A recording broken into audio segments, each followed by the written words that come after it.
Good evening and welcome to Talk Chaw Extra, the XXL Convo. My name is Chris as usual, and it's that time of the week, the end of the week, right? Friday night, where we culminate the whole week with the biggest stories of the week and other pertinent things that you need to know to get your weekend started and also fill you in before the beginning of a brand new week. As I said earlier, tonight we are looking at the biggest stories. We are looking at scholarship opportunities in Ghana. You know, last week I told you people are not able to pay their student loans. People, the CEO of the Ghana Student Loan Trust Fund came last week to blast all of you that you are using iPhones but you cannot pay your loans. And today we are like, okay, let's give you a leeway so that you don't go for the loan, rather go for a scholarship. Yeah, I told you I'll do that this week. And true to my words, I'll be handling that as my first item. Scholarship opportunities in Ghana. Watch out for it. We'll also look at Ghana's win against Panama and our loading win against England too. So yeah, that's the next thing. Mahama too has donated about 6 million Ghana cedis towards a very just cause as he promised. And yeah, there's a little bit of something to talk about it. Kennedy Agyapong has blasted his very own party, the New Patriotic Party. And I was like, this man, what is he thinking? What is his state of mind? Why would he do that? Well, we'll find out on this episode as all the way in, I think, the president's hometown. He's from Bole, right? Some videos where they pop up from there with some teacher B and the students in some lab. I was like, were they doing litmus test was over in the lab that time of the night and I didn't see it. We'll tell you all about it as we also look at RNAQ, Richard Amakwe's fraud case. There's a fraud case against Richard Amakwe. And when I saw it, I was like, hey, this is jaw dropping. I have to tell you about it. Fill you in as we look at the wins, pronouncements, that of Mr. Easy, what Mr. Easy has been doing. Semenyo's girlfriend too has won something. She wore something. We'll tell you all about it on this episode right after this. From the stables of iChris Studio, where bold ideas take center stage. For all the big conversations and bigger perspectives, Talk Chaw Extra is the place to be. Talk Chaw Extra, Ghana's first live podcast with a premier vibe. Yes, so as you've heard right there, all that bouquet that we are serving this, we are giving you tonight on the show is not going to be handled by only myself. I'm going to be doing it with my panel. Not my regular panel, maybe some part of my regular panel, but some part of some newness. You know, variety is the spice of life, and on Talk Chaw Extra, that's where all the variety lies. So you have to be on this side of the life, and tonight I have a very special guest, a very, very, very, very, very, very special one. Yes, he goes by the name Christian Kouti, but you know him as Chris Mendel, right? Yes. Welcome to my show. Thank you very much. How is it like? How has been your preps? And when you heard that you are coming on the show, how was it feeling like? Oh, actually, I see it to be like it is a great privilege for me to share ideas with students because there are a lot of things that students don't really know about scholarships and other stuff. So I see it to be like it is an advantage for me to use this opportunity to educate students and also open their eyes on some certain things concerning scholarship. Relax for me. Let me come in. Are you a pastor? No, please. The way they give the vibe of a pastor. And I saw this and I thought it was a Bible. Oh no, I think it's a diary. So maybe he's coming to preach to you guys, you know. He has that speed and composure. I say, hey. So, I mean, he did talk all, I'll be honest with you. He did talk all from Abuja. I was like, hey, John, born some like me, why ain't I'm saying? Oh. Since you are not a pastor, I'm safe. As you've already heard, I have my regular panel member. He ran away for about a couple of weeks. I've dragged him back. This show when you run now, I didn't run. Hey,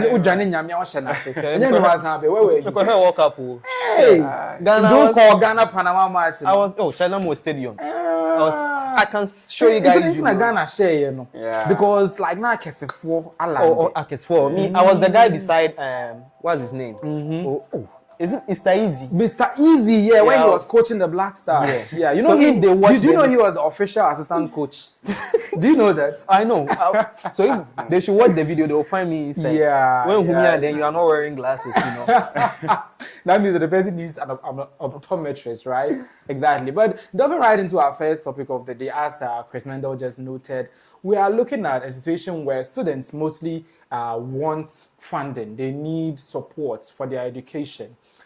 Basically, education in Ghana is quite expensive. Oh, yes. Like from tuition, hostel accommodation or hostel prices, the same thing I mean, and to other living expenses, other expenses that would you would incur in your educational pursuits, usually throws a lot of people under a lot of stress. I'm talking about financial constraints. So sometimes you either have to rely on loan or you go for scholarships. But one thing is that last week, the CEO of the Ghana Student Loan Trust Fund came and said a lot of Ghanaian students don't pay their loans. I dropped that video earlier today. You can check it out on iCrit Studios. And that last week episode, I promised you that then how about we educate you people on how to actually pursue these scholarship opportunities rather than going for the loans that you never want to pay. Right? Scholarship, they say free money, right? So yeah, that's the reason why this part of the conversation is very important. And I put it here for you and me and any other person who would like scholarships. And I think from here, seeing a lot of people, this is the right guy. He's your go-to when it comes to some of these stuff. Why is everyone saying you are the right guy when it comes to these scholarship stuffs? Okay, actually, I started this journey when I was in first year. When I was in the house, I usually read about scholarships, try to know the key things, or more or less like things that will guarantee you to, get access to scholarships in Ghana. Yeah, so what I mostly do is, personally, I do give a try to some of them. I remember when I was coming to the university, I applied for PECAN scholarship. PECAN, I've never heard of it. Yeah, it is a scholarship specifically for those in the coastal areas. For example, like the eastern region and the western region. Yeah, they deal with oil. It is an oil company that mostly gives scholarship to students. So I gave it a try, but I noticed that most of these scholarships, some of these scholarships, they have limitations. Let's say, for example, because they are using the land of the coastal, like eastern the and western, coastlands, yes. east and west. They normally, as a form of giving back to society, corporate social responsibility. Yes. So the most at times they normally give the scholarship to their hometown people. Only the residents or only indigenous people. Yes. And so I applied and I was shortlisted to come for interview at Accra. When I went to Accra, I noticed that, it was a nice experience for me to. By then I got a fee-paying program, biochemistry at Kumasi campus. But unfortunately, there were a lot of ineligibilities for me. For example, like fee-payings are not eligible. And also, it is specifically for coastal areas. But how come I was selected? So they shortlisted you without knowing you are not from the coastal areas. Yes. Which means that you are ineligible. Yes. So you shouldn't have been shortlisted in the first place. But lucky for me, it was my essay. My essay that it moved them. I think they usually request for proof of need. You have to write an essay because you will not be there to explain to them that explain yourself that I am really facing a lot of financial challenges, or maybe I'm from let's say an average family, a less privileged and underprivileged background. So your essay was very, very powerful, and it cut you through a gate that you'd have otherwise been close to. But John, do you have any experience when it comes to this scholarship thing, or have you heard anything regarding that? I've heard a lot. I think MasterCard. And scholars, after, MasterCard scholars, and during national service too, we applied for some, of which we got some, but the percentage we were looking for, and the rest, So usually want fully funded. Yes, because there's one thing. It's one thing applying for the scholarship, and it's another getting it. Because sometimes you apply for it and they will tell you it's 30%, 50%. percent. I think for the one I got like this, if I do the conversion, the amount remaining that I should have paid, it's a meeting the above. Sometimes I wonder what they think when they give these Yeah, kinds yeah. of scholarships It's out. But very today on the show, we are looking at a situation where people who want to study in Ghana and abroad, Yeah. either of them should be able to access scholarships. No matter the Exactly, case, exactly. they should be able to access scholarships. I have here a tall list of scholarships that we can talk about, like basically in brevity, because they all have a lot in common. But in case there's that outlier or that X factor in a particular scholarship that you know or that's in my list, you can share with our viewers so that probably in the application process, let's say with GETFund, you have to do this. With SchoolSec, you have to do this. I know this. But I have here the Ghana Scholarships Secretariat. That's the, they call it GSS. We have the GNPC, GETFund Scholarship, MTN Ghana Foundation Bright Scholarship, MasterCard Foundation Scholarship Program, Chevening Scholarships, DAAD Scholarships, Bilateral State Scholarships, Lancaster University Ghana Scholarships, HSC University Financial Aid, and many more. I cannot go into this. Just like a handful of the scholarships that you can pursue. Yes. But with all that you've been going through, you've applied for some. You are now assisting people to apply because a lot of people are telling me, he did this, he did this, he did that. And for me, it's the testimonials. Because when you tell me you do this and nobody is testifying to it, I won't buy into it. Exactly. But for your case, a couple of people, it's true. He was the one who was helping me with this, who was helping me with that. And then it went through. What goes into there? Like, what are the ingredients that make up your help, that makes people's applications go through? Okay, so you see, when we talk about scholarship, most people think that scholarship is for only the needy. Because sometimes you might have, let's say, you might have money, maybe you are okay, all right, but just that the dependence rate on you is very high. It's higher. So as a result of that, just because they be like this scholarship, it is for needy. The word needy. They usually say needy but brilliant. So the first word is needy. Yes. So if you are not needy, brilliance secondary number. You get it. Isn't it secondary? It is. But I assume that it is just a statement. It is just a statement. It is just a statement. It's just a cliche that they always use. Yes. Needy but brilliant. Needy but yes. brilliant. But in fact, what they need are brilliant people. Exactly. Not needy. You get it. Because you're needy now with you can go to hell. Yeah, that's very really? Oh. I'm really made to do more money. I should do more. Now, John, needy but brilliant. You'll be hearing this, right? I'll be hearing it. Do you think the scholarships are really for the needy? Oh yeah. Let him. I don't think so. I think it depends on the application that you put forward. That makes you whatever they want to see you to be. Because I don't think the application really proves that you are needy, unless maybe they come to they ask you to write a proof of need. Proof of need, and I'm applying for a scholarship that strictly requires I should be needy. Probably I'll make myself needy even if I'm not needy. You'd write a fictional. I won't go and put things in the application that I'm not needy. I'll obviously make sure that you guys see that I'm not having. So you should support So you me. will write a very touching... I think, what he's saying is right. They just want to see you present something that they will see, oh, this guy is brilliant. They don't need to see who is needy here or who is not. Because I don't think they are going to, they really delve into the financial details. Dependence.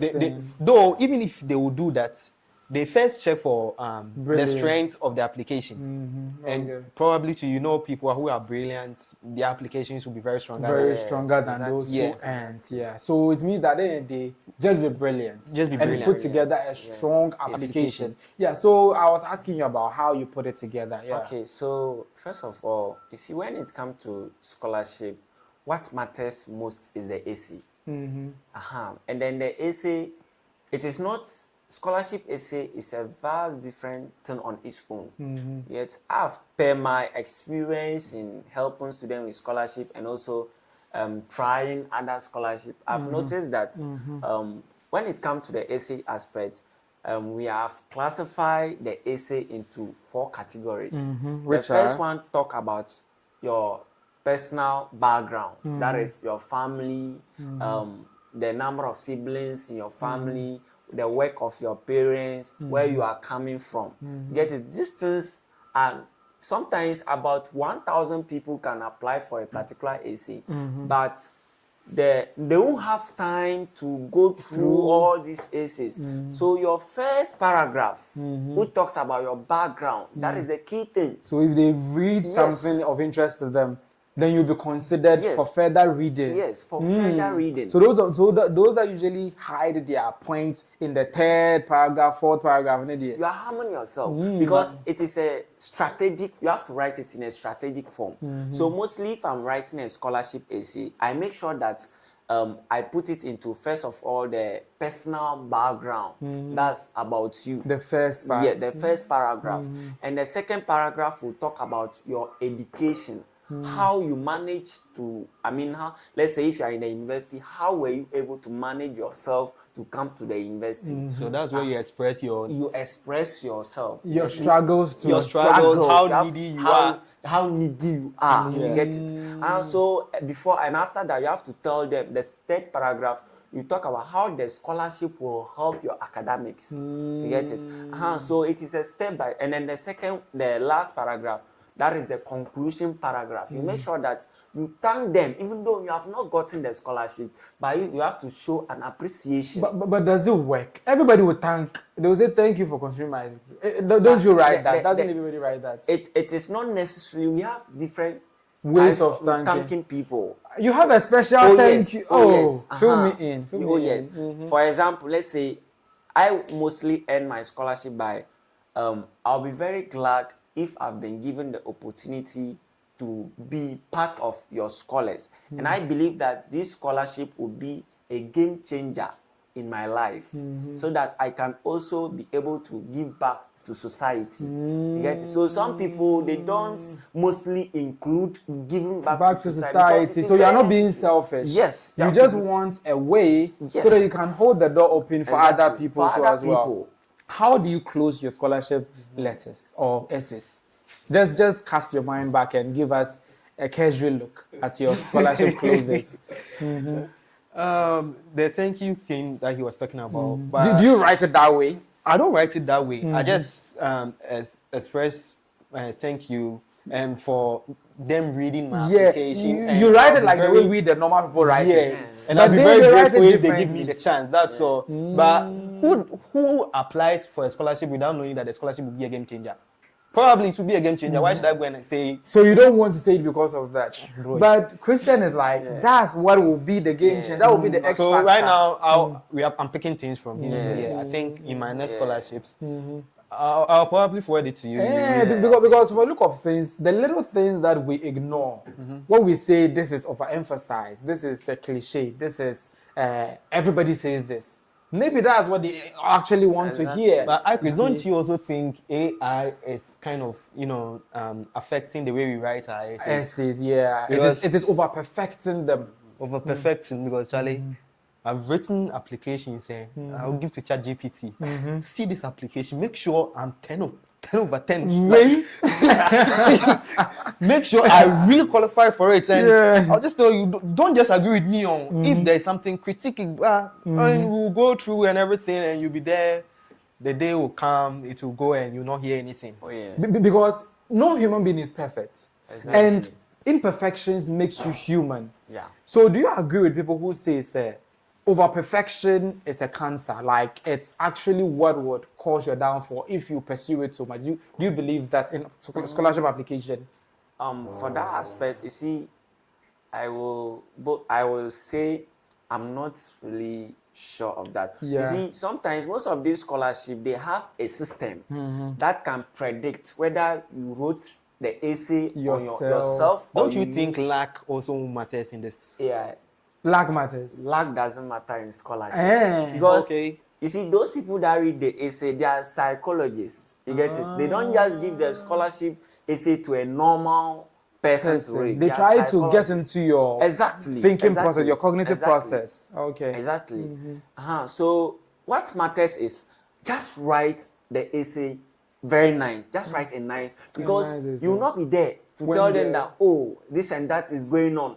This is what I meant. Because your essay will represent you over there. And when we look at Ghana, for example, they mostly consider northerners most when it comes to scholarship. Because of need. Yes. It is poverty is seen or known to be prevalent up north. Yeah. So if you are from the north and you apply for scholarship, they have that priority. You get it? For example, you are coming from Accra and you are applying for a scholarship like GETFund, and someone is coming from a place like, let's say, Boko or let's say Wa, or they will choose the person over you because boy, what you are saying, please.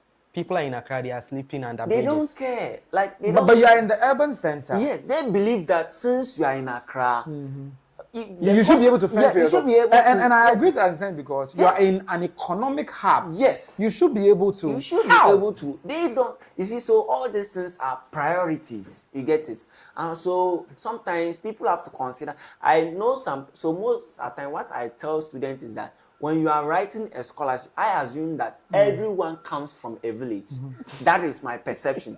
Everyone comes from a village. So if you truly want to get a scholarship, when you are writing it, don't try to be like, I'm from Kumasi, I'm from Accra. So you lie that you are from north. You know, it is not about line. You see, let's say But it's about line. So you passively misrepresent where you are from.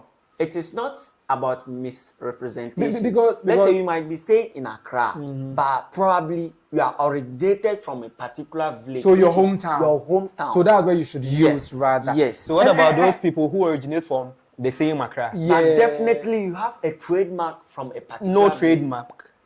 But listen, do you know that with that, it's like a passive misrepresentation. When you actively misrepresent is when you state expressly that you are from a different place from where you are. That's you lied outright.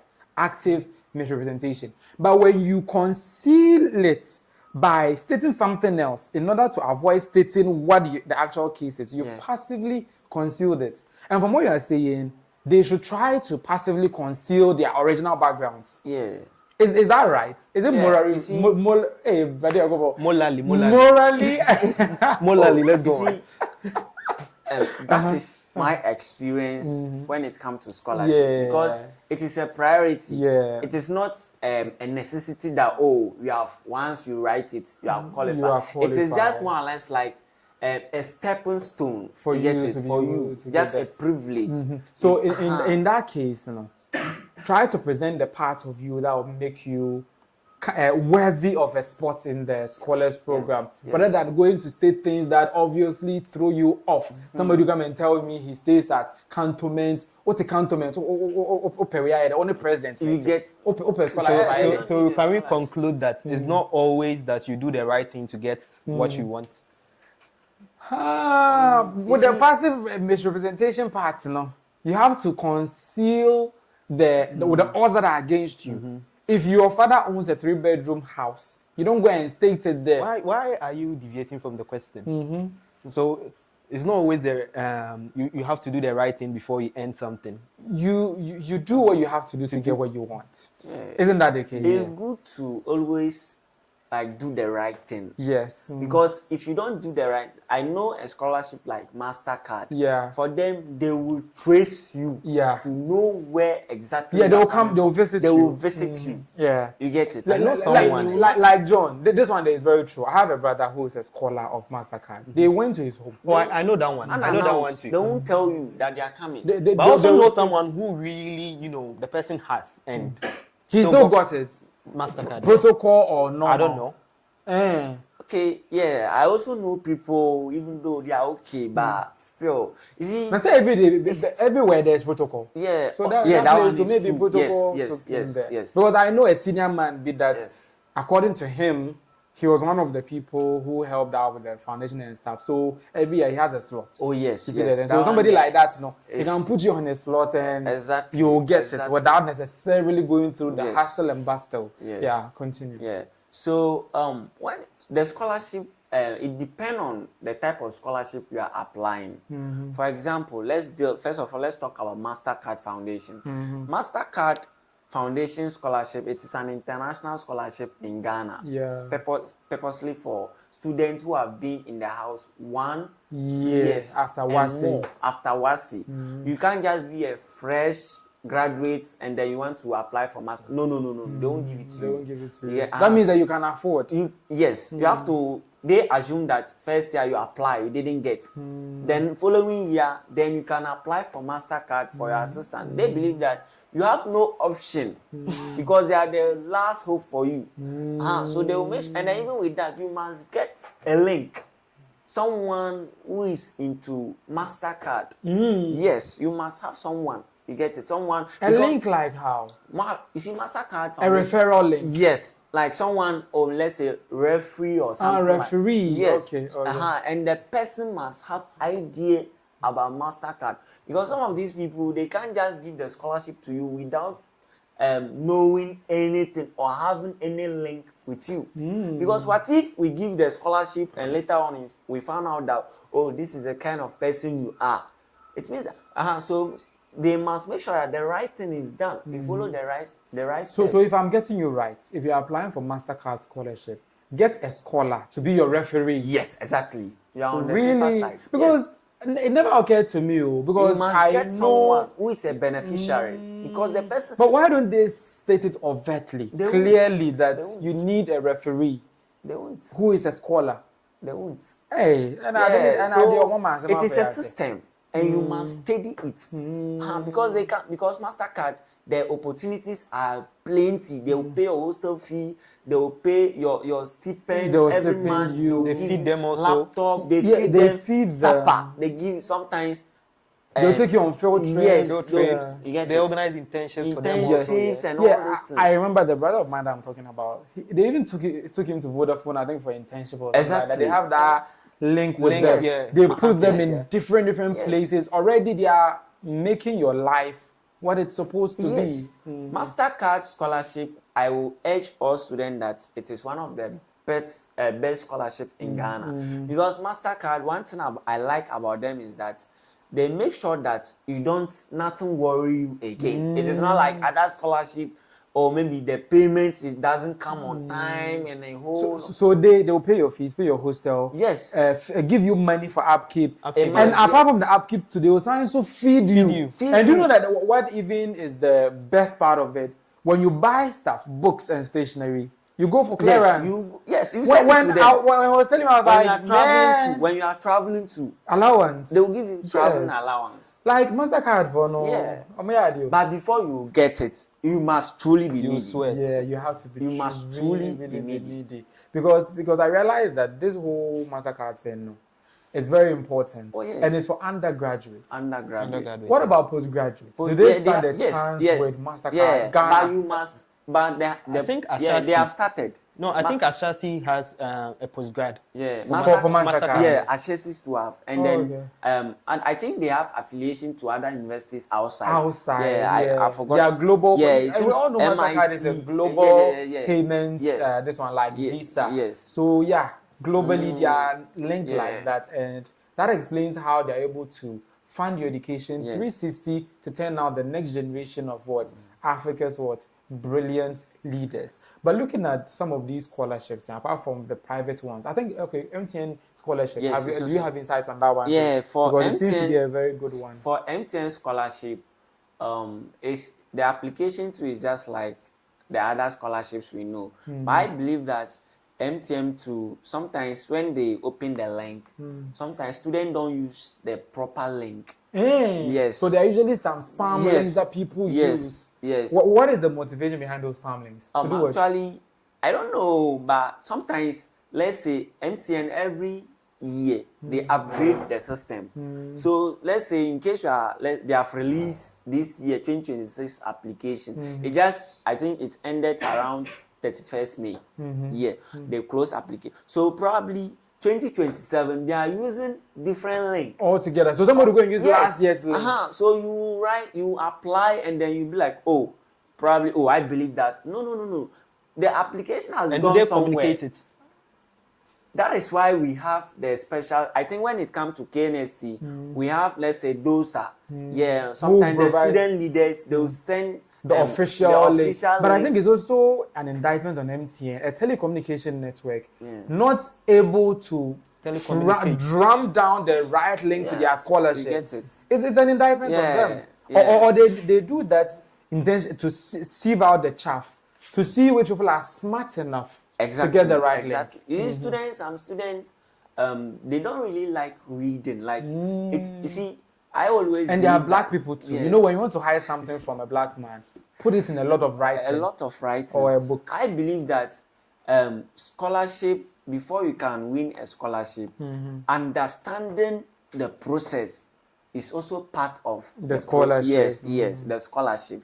Because you must know, especially, so when you look at every scholarship, we have eligibility criteria. Yes, we have requirements, and then sometimes to, let's say, MTN scholarship like this, if you are offering engineering, they prioritize. Yes, engineering, and then computer science, things related to MTN.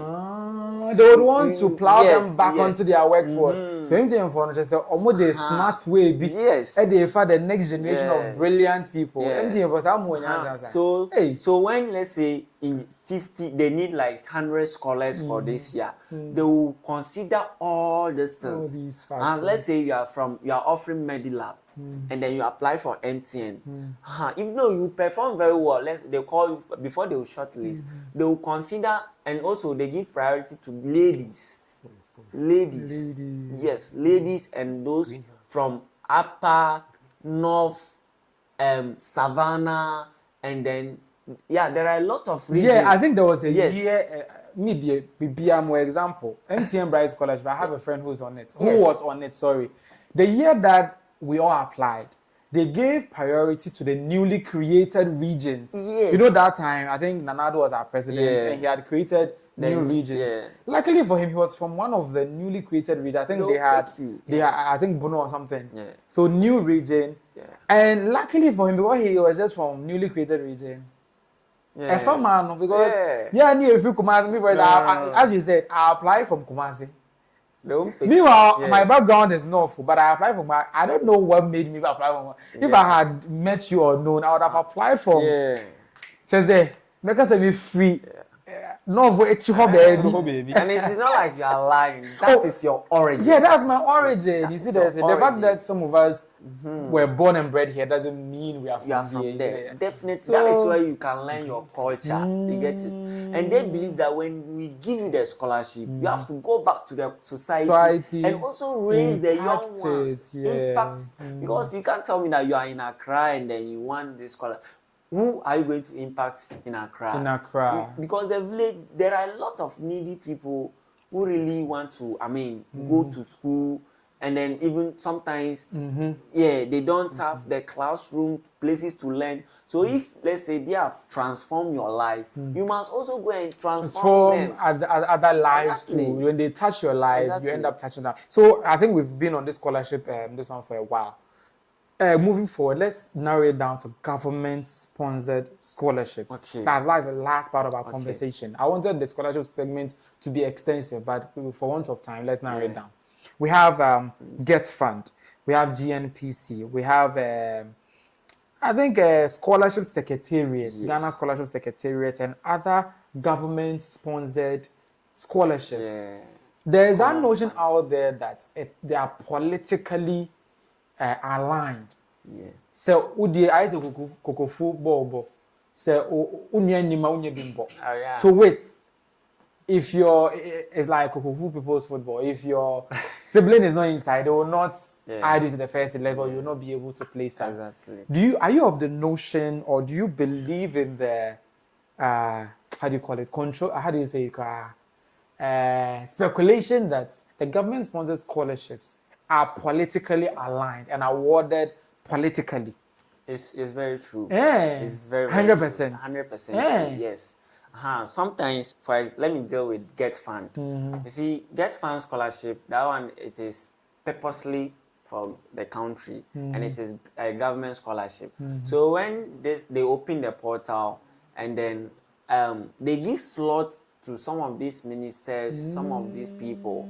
So, and then sometimes they must save their slots first before you, the one who just applied randomly. Oh, yeah. And the truth is that look at the number of ministers and MPs that are in the country. Just imagine. And imagine all of them submitting, let's say, five slots. You get it? That bang, D for that bang. So you apply, your application will be on pending till the kingdom come. You don't get it. Because you don't have protocol. You don't have the link. Yes, you don't have the link. So when it comes to government scholarships in Ghana, mostly they give it to those in high position. They give the slot to them. You get these MPs. So if you are someone, that's why it is good as, let's say, a young undergraduate student, you must have link with some of these politicians, especially, let's say, you must. Yeah, it is a must for you. Let's say you are coming from your MP, your DCE, all these people, and it's up to you to go to them. Sometimes they can give it to them, but because you don't go to them,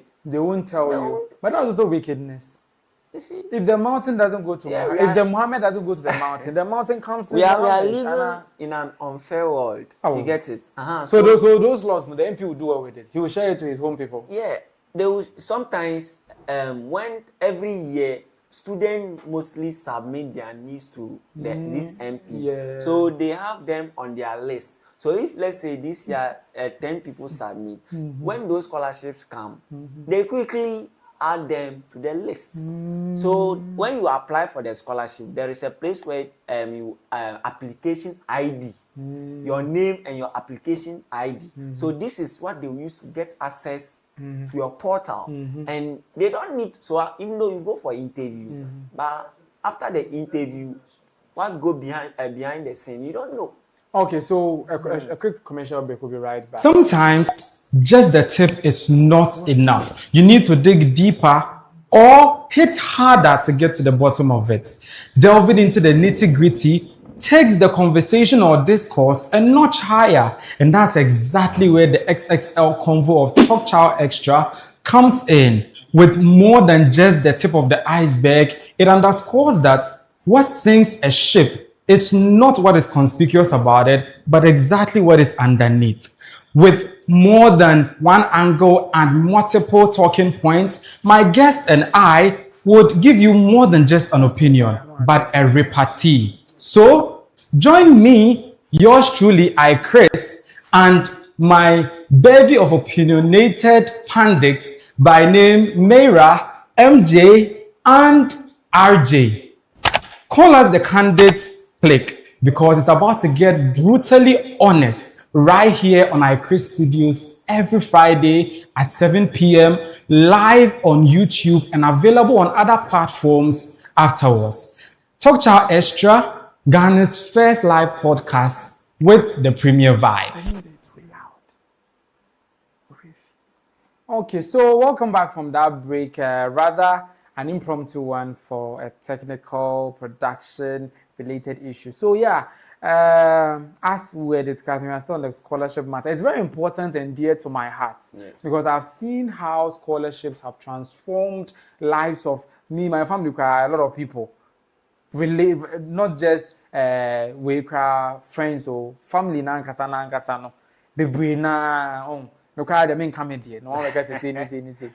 But yeah, some of us had scholarships and all that stuff. So if I'm talking about scholarships, I understand what it means. Sometimes some of the scholarships are really, really good. Some of them are not really, really good. But today we focused on the good ones, like the excellent ones. The rest are also good. They are manageable. Yes. But we've spoken about the MasterCard Scholars Program. We've spoken about MTN Bright Scholarship. It's also very good, just like the MasterCard. And now we're on the government-sponsored ones. And we are hearing they are mostly politically inclined. If you are not politically aligned, forget it. And you're saying something about it. Yeah, so like I was saying, so I believe that if you really want to get a government scholarship, you must first of all go to your district people. For example, your DC or something, by writing a letter, pre-inform them that these are the challenges I'm facing. Add your WASI results or any document that can back up or that can, give you an upper hand. Yeah, prove that you are doing well academically. You are doing well academically, just that home is not good. So you have to inform them. So when you inform them, not that they will ignore you. that is their work. Sometimes the MPs government give them what we call the common fund? MPs common fund. Common fund. So all this. So if let's say they have given the common fund to students, common fund that one it mostly come early of the like beginning of the year. You get it. So when you are not able to get the common fund, that is where the scholarships come in. So they have a list.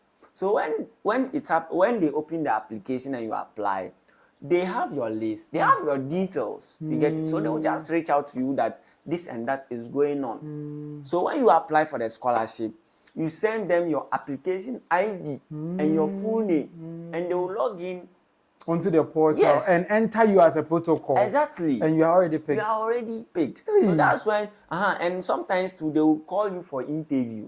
After the interview, a lot of things happen. Example. For example, let's say that is where the protocol come in. After the interview. So they'll wait for you to go for the interview. Yes, they will call you. They'll call all the other people who don't have the link. Yes. Do interview and now focus on protocol people. Yeah. So sometimes when, let's say, 1,000 people apply for GETFund, they will shortlist like, let's say, 500 for interview. And after the interview, they will do another shortlist. That is when they are going to remove the chaff. Those that don't have links. Those that are not on anybody's list. Yes. Hey. So let's say if your let's say MP brought five people, minister bring, let's say, they have to serve them because they believe that my society, my community people, these are the people facing challenge, and I've heard their voice and I've heard them crying, so I have to assist them. Because they believe that you don't want to use the right channel.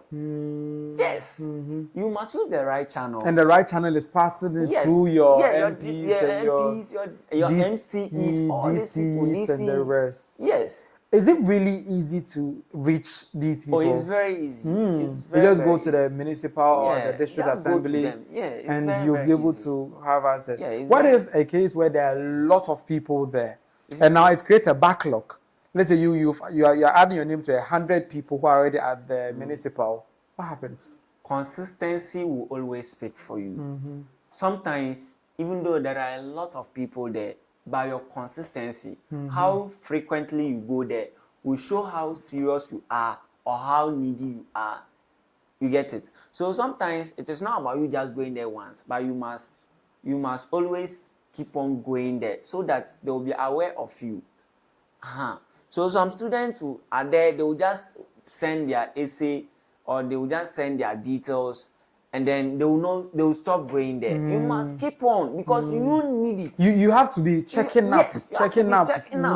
I'm following up on my scholarship. I'm checking up on my funding. You need the thing. For them, they have a lot of things going on. They have to construct road. There are a lot of. They have a lot of developmental agendas. So you need it. So if you keep on going to them, that is where the relationship comes in. It's like the woman in the Bible who kept on going to the judges, and the judge one day said, if I don't judge this lady's case for her, she will one day what? Analyze it. So in the same way, if you want the government-sponsored scholarship, make sure that the accounts will say your legs become short. Every 1 month, every 2 months, now when they are doing something, you get involved. You try to voluntary work. Yes, you are there. Yeah, you keep on reminding them. You get it. You can't just sit down and just say whilst they will you are do asleep. it. Someone is busy working. Busy doing that, and the person will get it. Then you say protocol. You know, some people work out their protocol. Exactly. Yeah. Thank you for that eye opener there. Let's go for a quick breather. We will be right back right after this breather. Sometimes just the tip is not enough. You need to dig deeper or hit harder to get to the bottom of it. Delving into the nitty-gritty takes the conversation or discourse a notch higher. And that's exactly where the XXL convo of Talk Chaw Xtra comes in. With more than just the tip of the iceberg, it underscores that what sinks a ship is not what is conspicuous about it, but exactly what is underneath. With more than one angle and multiple talking points, my guest and I would give you more than just an opinion, but a repartee. So, join me. Okay, so welcome back from that breather. We are going straight to YouTube. As we always know, this conversation is live on YouTube as we speak. Switch off the monitor.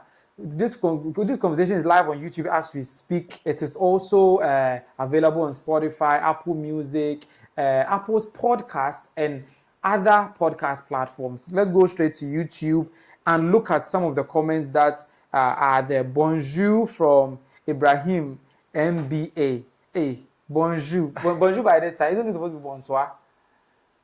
Maybe he lives in different countries. Okay, different country, different time zones. But Ibrahim MBA says bonjour. And Richmond is telling us, talking about ChatGPT. I always said GTP.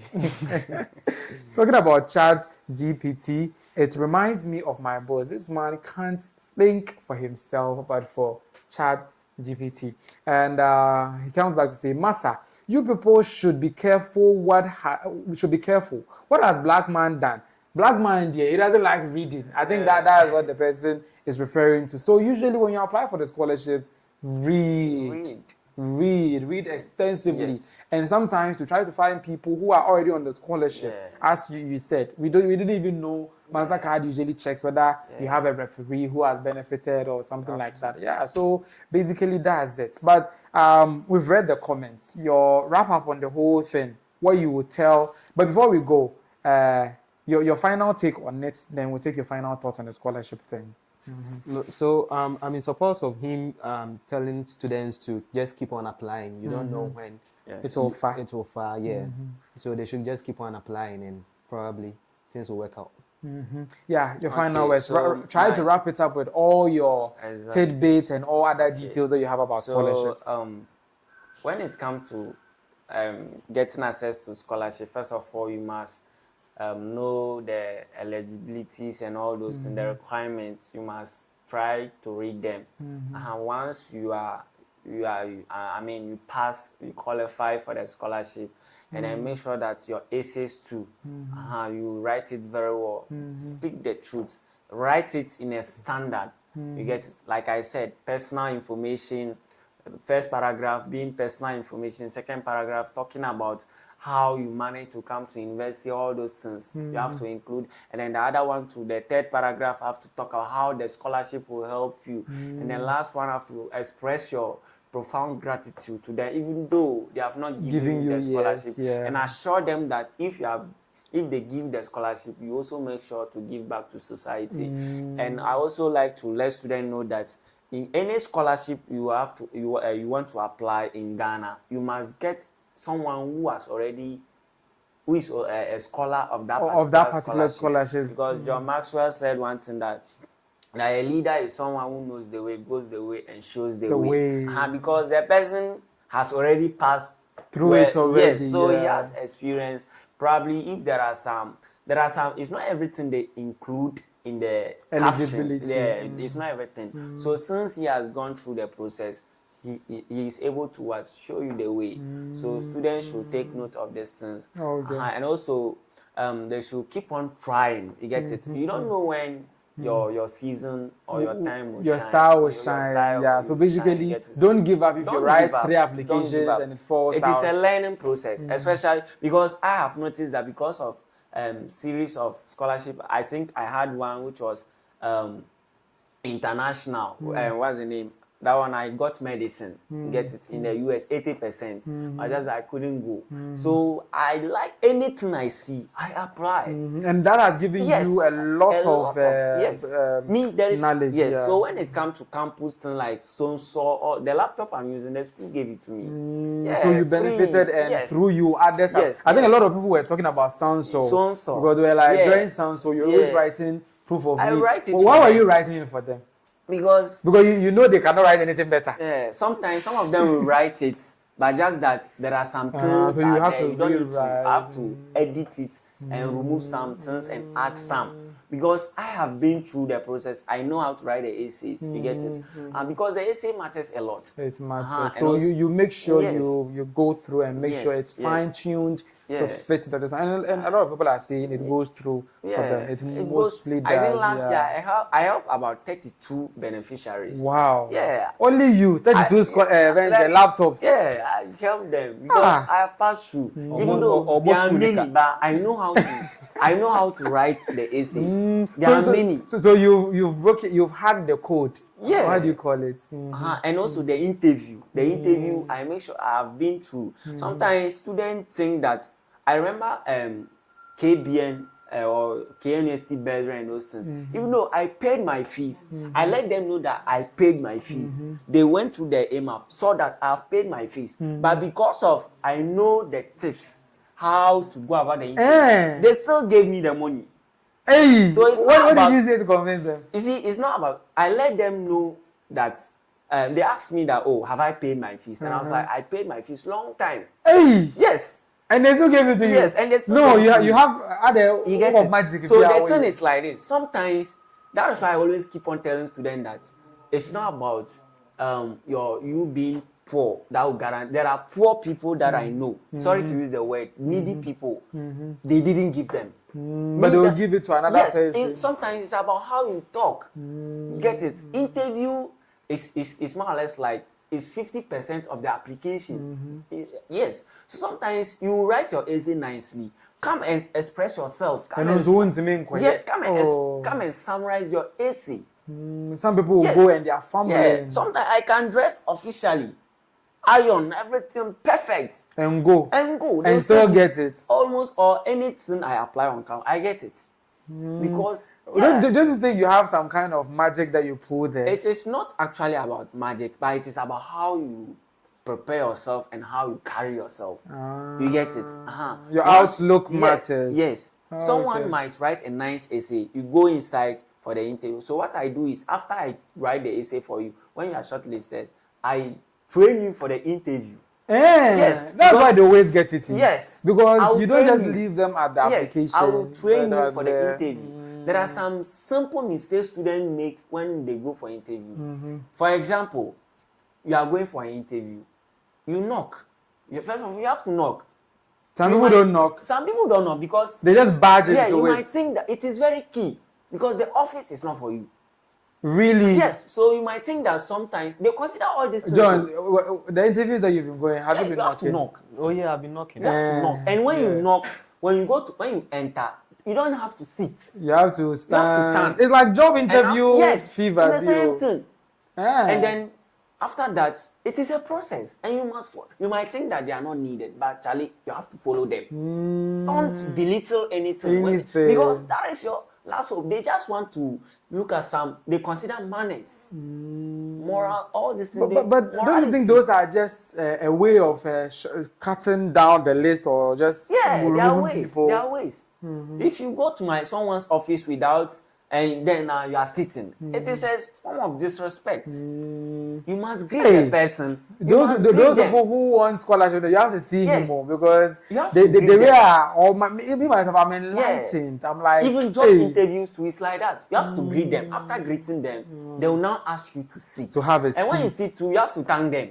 Thank them for the seat. For the seats, because all these things are needed. You might think that it's nothing, but it is something key. They will use these things to disqualify you. So now that you have a background in this scholarship assistance thing, right, and you are contesting for a position. Yes. Let's say you happen to be given the position. Yes. What would you do in that regard to help the general student populace? Okay, so since I started my journey with scholarship, I believe that when I get the opportunity to rule as the SRC president, I will make sure that the scholarship committee, personally, I will make when it comes to scholarship, I will handle them myself. So you will still chair the scholarship committee? Yeah, I will train them. I will give them the tips. I will let them know that you are coming to serve the student. These are the key things you need. I will not just appoint them. Then they will just be there doing nothing. I have to train them that these are the key things you need. And they must make sure that they do whatever, let's say, the tips I will give them. Because sometimes I can see that sometimes they will appoint them, I'm part of scholarship team. But you personally... But they never even give you one person a scholarship. Yes. So I believe that if I come, I know beneficiaries who are also working with me, Yeah. who are supporting me because I've helped them a lot. So I believe that if I come, the training I give them, I'll make sure that these people will occupy such positions because so they can also train other yes, people. Yes, Yeah. they will not just share the link. Or maybe MTN is giving scholarship. We will share the link and go to then sleep. Go and sleep. No. No, we have to pay attention, train them. You get it? Take them through. Yes. And me personally, I will make sure that before your essay will go out, I will make sure that everybody they will compile all the essays. Then I will read them myself. Can you read? About 2,000 students, and a quarter of them are applying. Definitely. There will be these best people who can assist me. I will help. I will be part of as many as yes, you can. yes, Okay, I think yes. I think it's fair. Yeah, enough. so that we can help students. Yeah, you get it. Yeah, because that seems to be like the main thing The people main thing. say. Like no, oh year one, oh year two, no, or one for. That's what they Yes. keep on just saying. Yes, that's like your strong point. Yes. So come what may, win or without a win, whatever the case is, still continue what you're doing. And if luckily for you, you sail through and come out victorious too, I'll be looking out for that scholarship. Exactly. Also the scholarship committee on. Yeah. If it doesn't happen, you will see what I'll say on my show to the students. They will look for me. Yeah. So that's Christian Kouti. Yes. Right? Yeah. That's probably known as Chris Mendel. Basically, yeah. He is contesting for SRC president for Kenya State Obasi campus. And personally, I've heard of a lot about him when it comes to these things. And when this scholarship thing came onto the table, I think I announced it last week. He was the one that people were just saying, this boy, they was okay. Let him come and share his 2 pieces on scholarships in Ghana and abroad. We couldn't touch on the abroad, but the local and they go abroad and you see the thing. So just replicate it, copy and paste. Minimum some cut and paste. So the moon cut and the moon paste when it comes to the abroad scholarship. The only thing is that locally they call it proof of need. Internationally they call it statement of purpose. Yes. SOP. And I'm and it's the same thing. The same thing. So you don't need rocket science. You need Elon Musk kind of science. You don't need. Thank you very much. Moving on to my next topic, and he was saying that you need to give back to society. Yes, very key. On that giving back to on society note, our president, the first gentleman of the land, is giving back to society in a very special way. He has donated a whopping 6.1 million Ghana cedis, and he didn't do it alone. He did it with his entire government, and he's receiving a lot of praise. A lot of people are having a lot of comments here about it. But basically, your president donated 6 months of his salary. So for 6 months, your president wasn't paid. For 1 month, his appointees weren't paid. For several other people voluntarily also contributed to it. And now the D-Day came during the week, and they announced the donation like this: a fund and leave the room. He himself pledged 6 months of his own salary as seed funding. He then turned to us, his appointees, and invited us in the spirit of the reset agenda, in the spirit of leadership as sacrifice, to contribute our 1 month's salary to the fund. Our President John Dramani Mahama showed the way, and colleagues, we have followed with a patriotic answer. We answered the call. Today, we are gathered here to formally present the proceeds of that answer. The Comptroller and Accountant General has already transferred the amount of 6.1 million cedis to the Ghana Medical Trust Fund, comprising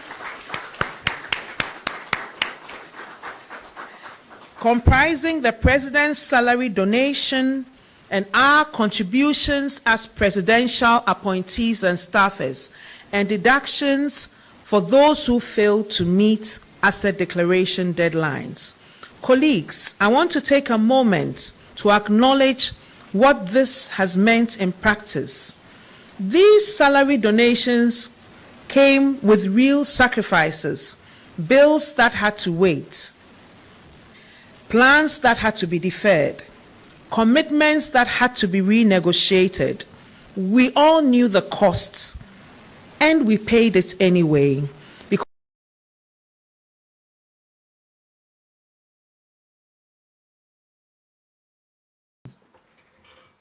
As you heard right there, the government has donated 6.1 million Ghana cedis to his, I think, Mahama Care that he launched earlier in the year. And yeah, a lot of people are saying, yeah, that's how a government is supposed to be, giving back to society. But my problem is, he donated 6 months of his salary. 6 months he wasn't being paid. And he also made sure that his appointees and all the other government officials also donated 1 month of their salary. Is it that they were coerced and answered? Because maybe somebody didn't want to pay you. You, president, you've launched your Mahama Care, and for that reason, you want to donate money to it. Appointees, no, so now 1 month. Maybe someone didn't want to pay, but because people have joined and they are paying, you just feel forced to also pay some. Wow! So he donated the money to the Ghana Medical Trust Fund as he promised previously. But what do you make of this donation from the president? Okay, so I believe that it is a nice initiative. For example, there is a saying that leadership by example. You get it? And he doing this, it will more or less like encourage others. You get it? Sometimes some of these people, they have the money, but just that we have a lot of people struggling because you creating this Mahama Care to cater for those people, the health personnel. We don't need to be sending, sometimes we go to KATH like this, the places are not nice, you get it? And sometimes they themselves, when they have their siblings or whoever related to them is sick or something, they try to send the person fly the person out, which is very bad. Because we made you who you are, and you now use our money to fly out so that we will die here. Yeah, there's an African proverb that says that no matter how your house is old, you can never use your left hand to point at your own house. No, you can go, you will come back. Yeah, it is in the Bible. The prodigal son. Came back. You get after, it? Came back because we made you who you are. And so it is a nice example. And I believe that we, even though we the young ones who are coming as leaders who want to become politicians, we should follow his footsteps. The position, we didn't give it to you for you to use it as for your personal interest. You must give back to society. You get it? And also with telling his appointees to, make a donation, I see it to be like, that is very good. They have the money. And they donated 1 month of their salary. It's good. Because you might think that a little drop of water make a that saying, I have a beef with that saying. Oh, really? I have a since when did you see little drops of water becoming mighty ocean? Yeah, it is. For the way. It is more or less, it is a proverb. It is a proverb. And it's not literal. It is more or less like an idiomatic expression. So, we can relate it to a lot of things in life. You get it? So, he doing it because he alone, his own, that's why look at 6 months without taking his salary. Well, how much more you an appointee? You didn't really so I think when he donated 6 months into the appointees 1 month, they knew it was a fair deal. It was a fair deal. How much so more? If, let's say you're an appointee and I've donated 6 months of my salary. I don't need to tell you. You personally, as a rational human being, but do you think he forced them to? Because the way that he didn't force them, it was willing. But the thing is that they also subscribe to it willingly. Yes. But the thing is that he's giving 6 this one. So indirectly, some kind of it's like by force visa. No, it should push you. Yeah. But before we come back, looking at the amount of money, 6.1 million Ghana cedis. Try to use it to deduce the president's salary from me. I want to have an idea of the president's salary. Okay. Whilst MJ speaks to this issue, do you think that it was compulsive, like the way that he donated 6 months and said appointees too should try and also donate 1 month? Did he actually tell the appointees to donate that amount, or he implied it? He implied it. Yes, he implied it that the appointees can also follow suit or do something similar. And I think the chief of staff also sat with them and they agreed on 1 month.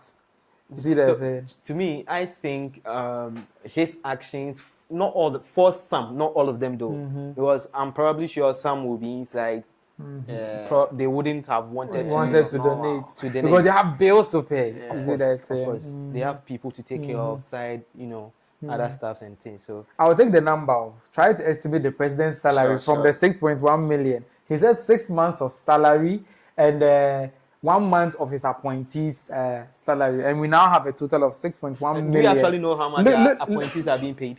That one we don't know, but well, a rough figure. I want to know how much our president is paid. Do you know the ball like Chris is trying to play here? I'm just teasing, pulling his leg. I'm kind of getting the ball you are trying to play here. It's like you want to paint your man really good. Paint him good, that's saying. He's your man. Please. My man is saying. Even the viewers know But that you always try to paint him very good. And who here? Why should he check the figure for you? Boy, it's not necessary. You have your president and you want to know how much he earns so that it can motivate you to work harder to become like him. So you mean people are not motivated to become presidents of Ghana? Some people don't know that maybe he takes 100,000, 200,000. They don't know. The last figure I heard was like 300,000. 300,000. Yeah, that was something I heard. And you're getting a figure around what? Yeah, saying 50,000. I'm not sure it's up to just 50,000. I'm not sure it's up to 300,000. Yeah, you see. But 50,000, you're for more. Chris, just. Sometimes. I have $1 million a month. Massa. We have salary and we have allowances. Yeah, in the mining industry, allowances. You get it. So sometimes, let's say if the actual salary is, let's say 60,000, probably there are other bonuses. You get it. That he would add to that would make it. Yeah. Would mean that the 6 months that he wasn't paid, maybe he would have gotten some allowances. Yes. And I don't even think at this point in his life he would need salary to survive. But the man is already made, so the thing is there. Even if he doesn't have, I think his brother can help him. Help and out. Mahama is one of the richest people. And he's also giving him contracts. He's also giving him contracts. So backhand contracts. You won't get me. I know you won't get me. What contracts? You won't get me. Say the contract again so that I'll try to get me. Is it a Ghana mine company or what? The Damongo. It was competitive. Damang mine. Yeah. Oh, I think that one is awarded during the previous government too. Yeah. And I think that process started during the previous government. Yeah, the previous government was. I'm not even talking about that particular mine, but definitely there will be some things his brother will be enjoying. That's privileges. That won't be public. But you know he was out of power for 8 years, and his brother was still the shit. He was still the shit, working and all that. But right now he's in power. Probably he's giving him some things that we don't know of. So he was the shit for 8 years. So you think his brother is not enjoying from his... he's enjoying the goodwill. Yeah. He's enjoying you are the brother of the president. I think there was a time that he was driving our president around. Yeah. And people were like, hey, look at this. Sometimes, that's why we always say that blood is thicker than water. You get it? Your brother being the president doesn't mean that there are some things we can't do with him. We are bloody, you see. At least, so but just that we, the audience, we see to be problematic. We're like his security detail should drive him. We're making a lot of noise about it. Yeah. And even he was using his brother's private jet too. It was a problem. And that one too, we're talking. So if you have a brother, John, if you have a brother and he has a PJ, probably I'll enjoy it. Don't finish it. Don't finish it. You see the it's a normal thing. Ghana, we're blowing fuse out of it. Your brother's property is yours. You get it? They say, you should PJ anyway, and the brother no man a contract. I say, I the power of you, I say, that one. And I'm boy. So should we gas it? It's not. No. Maybe we shouldn't. Talking about Mahama, a particular gospel musician composed a song for him during the 2024 general elections, and another man of God, which happens to be her husband, stepped on it. Utiaso. So the song never came out. But thanks to arguments and marriage destabilization, the song is now out in the whole reality for all of us to hear right here. Jam, jam, jam, we are just a person.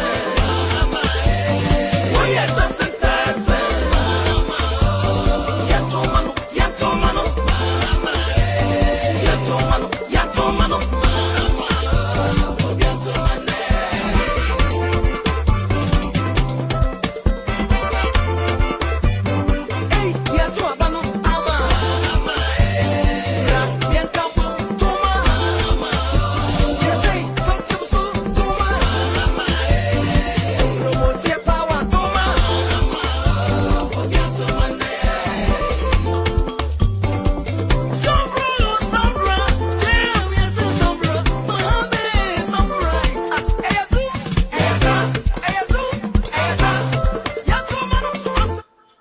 Okay, so you heard it right there, and I said somebody stamped on it or made sure the song never came out, and that happens to be her husband. That was Florence Obinim, and she said she was contacted to do a song for the National Democratic Congress, and her husband wasn't too enthused about it, and he had to stop her from releasing the song. And she spoke about some of the issues that are currently happening in her marriage in an interview that has come out. And that interview was following series of interviews, not interviews, but preachings or public statements made by her husband. But before we look at those, openya wodi no wo sika pa wo ye nmunyamfo obu ne ho pa ene o frɛ me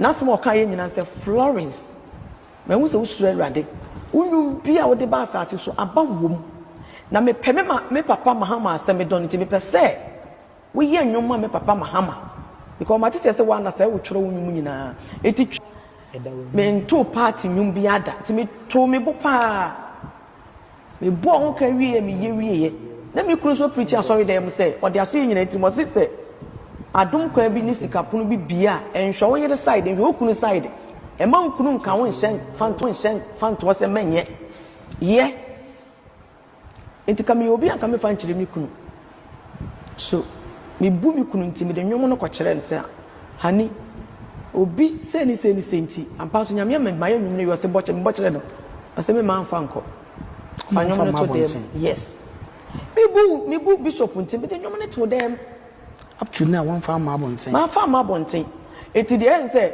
enwom no me gina on se na bishop ma me ya sorry man Sunday wo Accra branch me send ma wo se wo mu mobi na me ka kire wo mu nyina sorry se ma ye enwom so papa bishop so ma me fa nkonti koma Mahama enwom na ede ti bebire gigi bi me send ni ma wo mu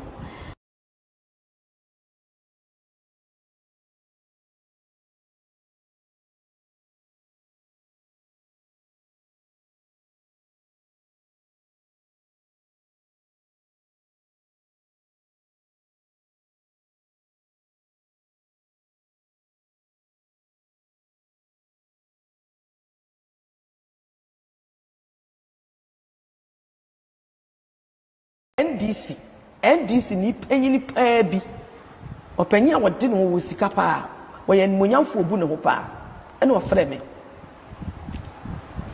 na so mo kan ye nyina sɛ Florence me hu sɛ wo sura Awurade unyu bia wo de ba asase so aba wom na me pɛ me papa Mahama asɛ me don nti me pɛ sɛ wo ye nnwom me papa Mahama because ma tete sɛ wa na sɛ wo tworo wo nyum nyina eti tworo bi na kɔto Mahama ma me na afi yemfa ento yaba no yemfa nya advert ento yaba no timiti wo ko na kan daddy si amfa frustro amfa ma wa untumi timi de nyame ate so abɔ ma ba so na oye de besra wo mi koi sɛ Awurade de ma me de a meto ama JM meto ama papa ti adana me ko ofie na me kan me tisi bum sɛ Awurade wo panya ho ma me papa ne hyɛ me bɔ o se timi de nwom no ba obetua wo kanyina no asa ma me sika na wa na mpe sika obi apɛ timi so ri tisi wona sɛ Awurade me so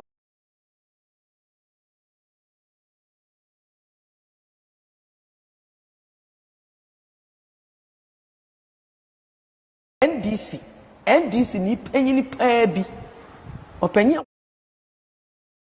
NDC ni panyini pa bi opanyi a wodi no wo sika pa wo ye nmunyamfo obu ne ho pa ene o frɛ me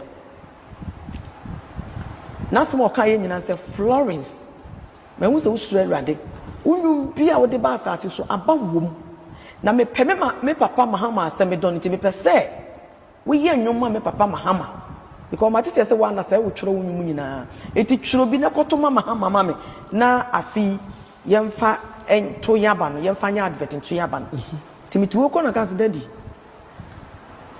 si amfa frustro amfa ma wa untumi timi de nyame ate so abɔ ma ba so na oye de besra wo mi koi sɛ Awurade de ma me de a meto ama JM meto ama papa ti adana me ko ofie na me kan me tisi bum sɛ Awurade wo panya ho ma me papa ne hyɛ me bɔ o se timi de nwom no ba obetua wo kanyina no asa ma me sika na wa na mpe sika obi apɛ timi so ri tisi wona sɛ Awurade me so panya wo anadwo me bompaye 3 days saa da ne 3 days na mu ze Awurade odo Mahama pa o ma me nwuma nkasa anadwo no nwum ne banya na me tworo ade a chie no twa ticket eko besi ho basi ho Kumase ena me koye fence enwum no me twa ho kwan me bo nwum no ka me to me bo ase because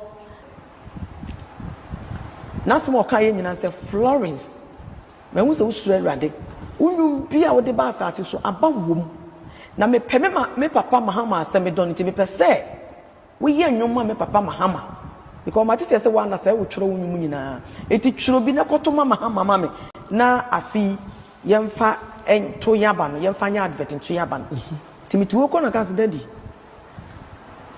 si amfa frustro amfa ma wa untumi ntimi de nyame ate so abama ba so na oye de mesra wo mi kwei se Awurade de ma me dia meto ama JM meto ama papa ti adana me ko ofie na me kan me tisi bom se Awurade wo panya ho ma me papa ne hye me bo o se mitimi de nwom no ba obetua wo kanyina no asa ma me sika na wa na mpe sika obi ape timi so ri tisi wo na Awurade me so panya wo anadwo me bompaye 3 days saa da ne 3 days na mu ze Awurade odo Mahama pa o ma me nwuma nkasa anadwo no nwum ne banya na me tworo ade a chie no twa ticket eko besi ho basi ho Kumase ena me koye fence enwum no me twa ho kwan me bo nwum no ka me to me bo ase because me into party nwum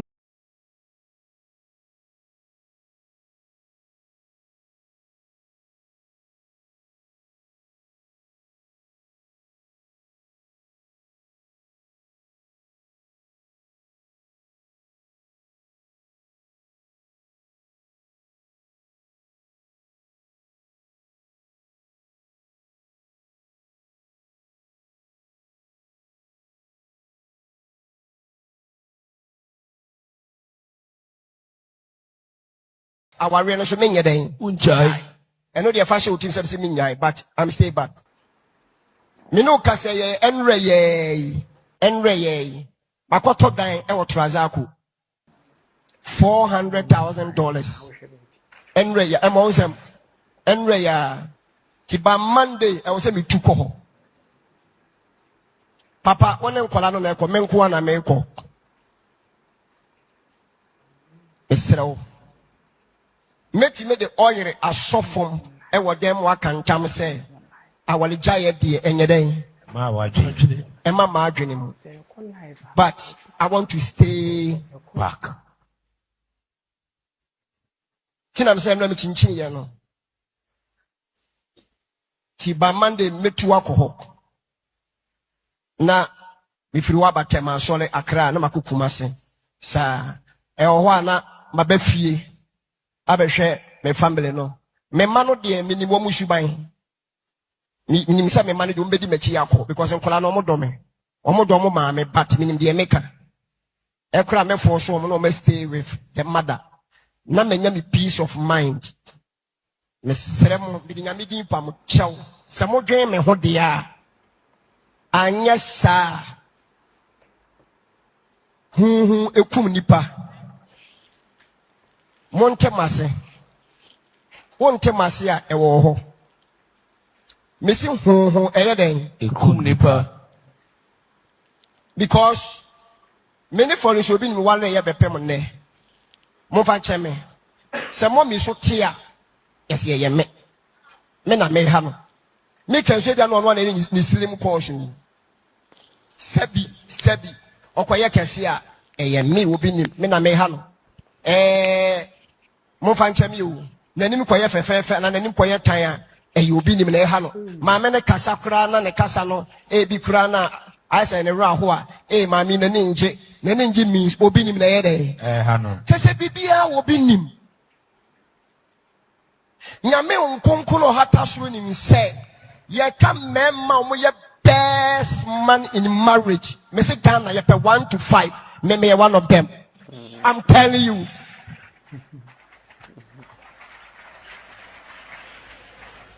a memo me a good husband 1 to 5 Ghana me one of them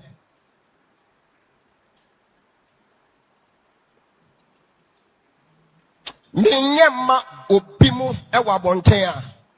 So these were some of his earlier commentaries prior to his wife's interview that we played earlier. First, they started with when he dies or joins the heavenly choir, only his kids and his church members should bury him. That was where it started, and it went on to more other issues, and to the point where now as you just listened, he was saying that he has bought a house for 400,000 Ghana cedis at Dallas at Trasaco, because he wants to distance himself from his wife. Like, he kept on, I think that nobody knew something was going on within their marriage until he started making those commentaries. All in church, and if I die, only my biological kids. He is. As I said, Bishop Daniel. Do you think he is? Master, this question, dear, you cannot ask me that question. Why are you asking me that question? Because he has church members, he has followers. Charlie, you having church members doesn't mean you're a man of God. So you're going to say that it's not a woman of God or what? Say it there. It's fine. But why should he come out and be saying that he has bought a house for 400? Why should he even quote the price in the first place? It's not necessary. If you've bought a house, fine. Yeah. And this is what the church members were about to do. They were about to do it. They are about clapping for him. For buying the house. For 400,000. He said, oh, man, bought some money. They are about clapping for him. Is it like he has hypnotized them and I said the 400,000 thrown on a house just because you have a disagreement with your wife?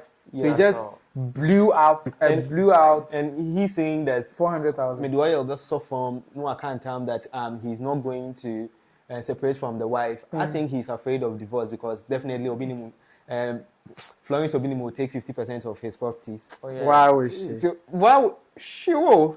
Because she's been with him for the longest. I think they've been married for more than 20 years. Of course, so I think 20 years. I don't think this issue, if it goes to the court, there will be no debate about this. That's why he doesn't want to separate. That's why he doesn't, probably. But do you suspect that there's another woman in the conversation? That's why he particularly didn't say, maybe I'm going to the mountains to pray, or I'm going on a vacation, but I'm going to buy a house. You said he's a man of God, so he didn't even say I'm going to my family house or something. He went and bought a house. A permanent residence. I mean, the issue I even have with him is the price that he's calling out. Yeah. 400,000. He's trying to say that he's rich. Almost 4 million Ghana cedis. Yeah. He's trying to say that he's rich. You see these issues that we have in our churches. When something is wrong with pastors, you should do something for the pastor. Charlie, you see the money he has spent on the building. Someone is in the church, struggling. Can't even feed. We were just talking about the scholarship thing. There are kids in the church who needs help, support. So I'm not saying I'm against him buying the house, but he could have afforded something, way lower cheaper, than that. Or let's say alternative car without having to buy a house, because you said you don't want to divorce your wife. And if it's true that you don't want to divorce your wife and you don't have any ulterior motive, buying a house is not your first point of contact. Because you want a very private place to be able to do something. You can't tell me just to lay your head. You have to spend $400,000. Oh, he's saying Ubet me call family house. Ubet me travel outside. Ubet me call mountains. Ubet me call wasofo phony biho. So, let me ask you a question. So, this someone who has followers, church members, and they do go to him for advice.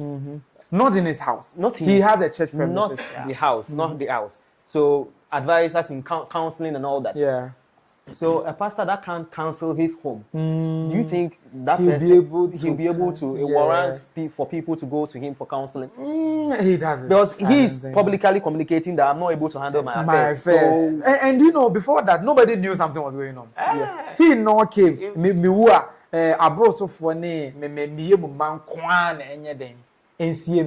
Then second of all, me because Makacha me say osebo video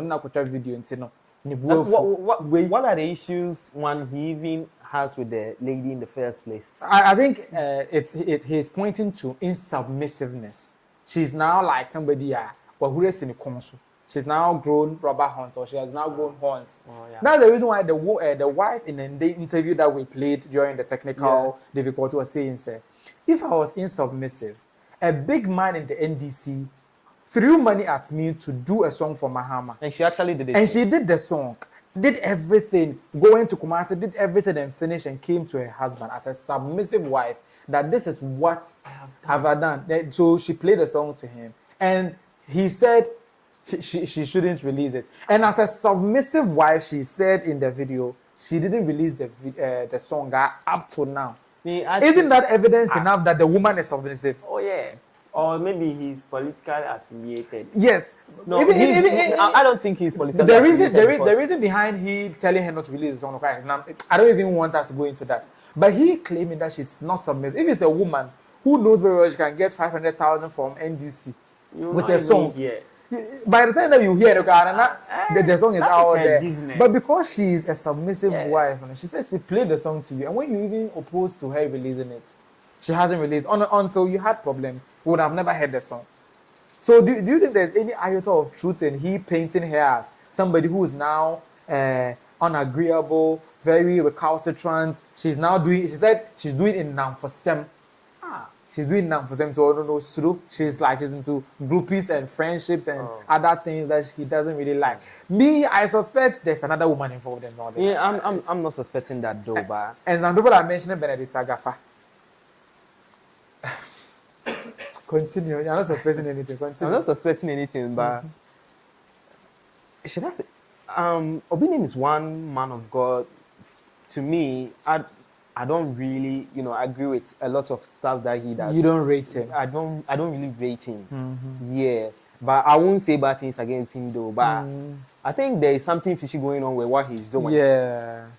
Why should you leave your home because I don't really know what's going on. Is the wife that toxic?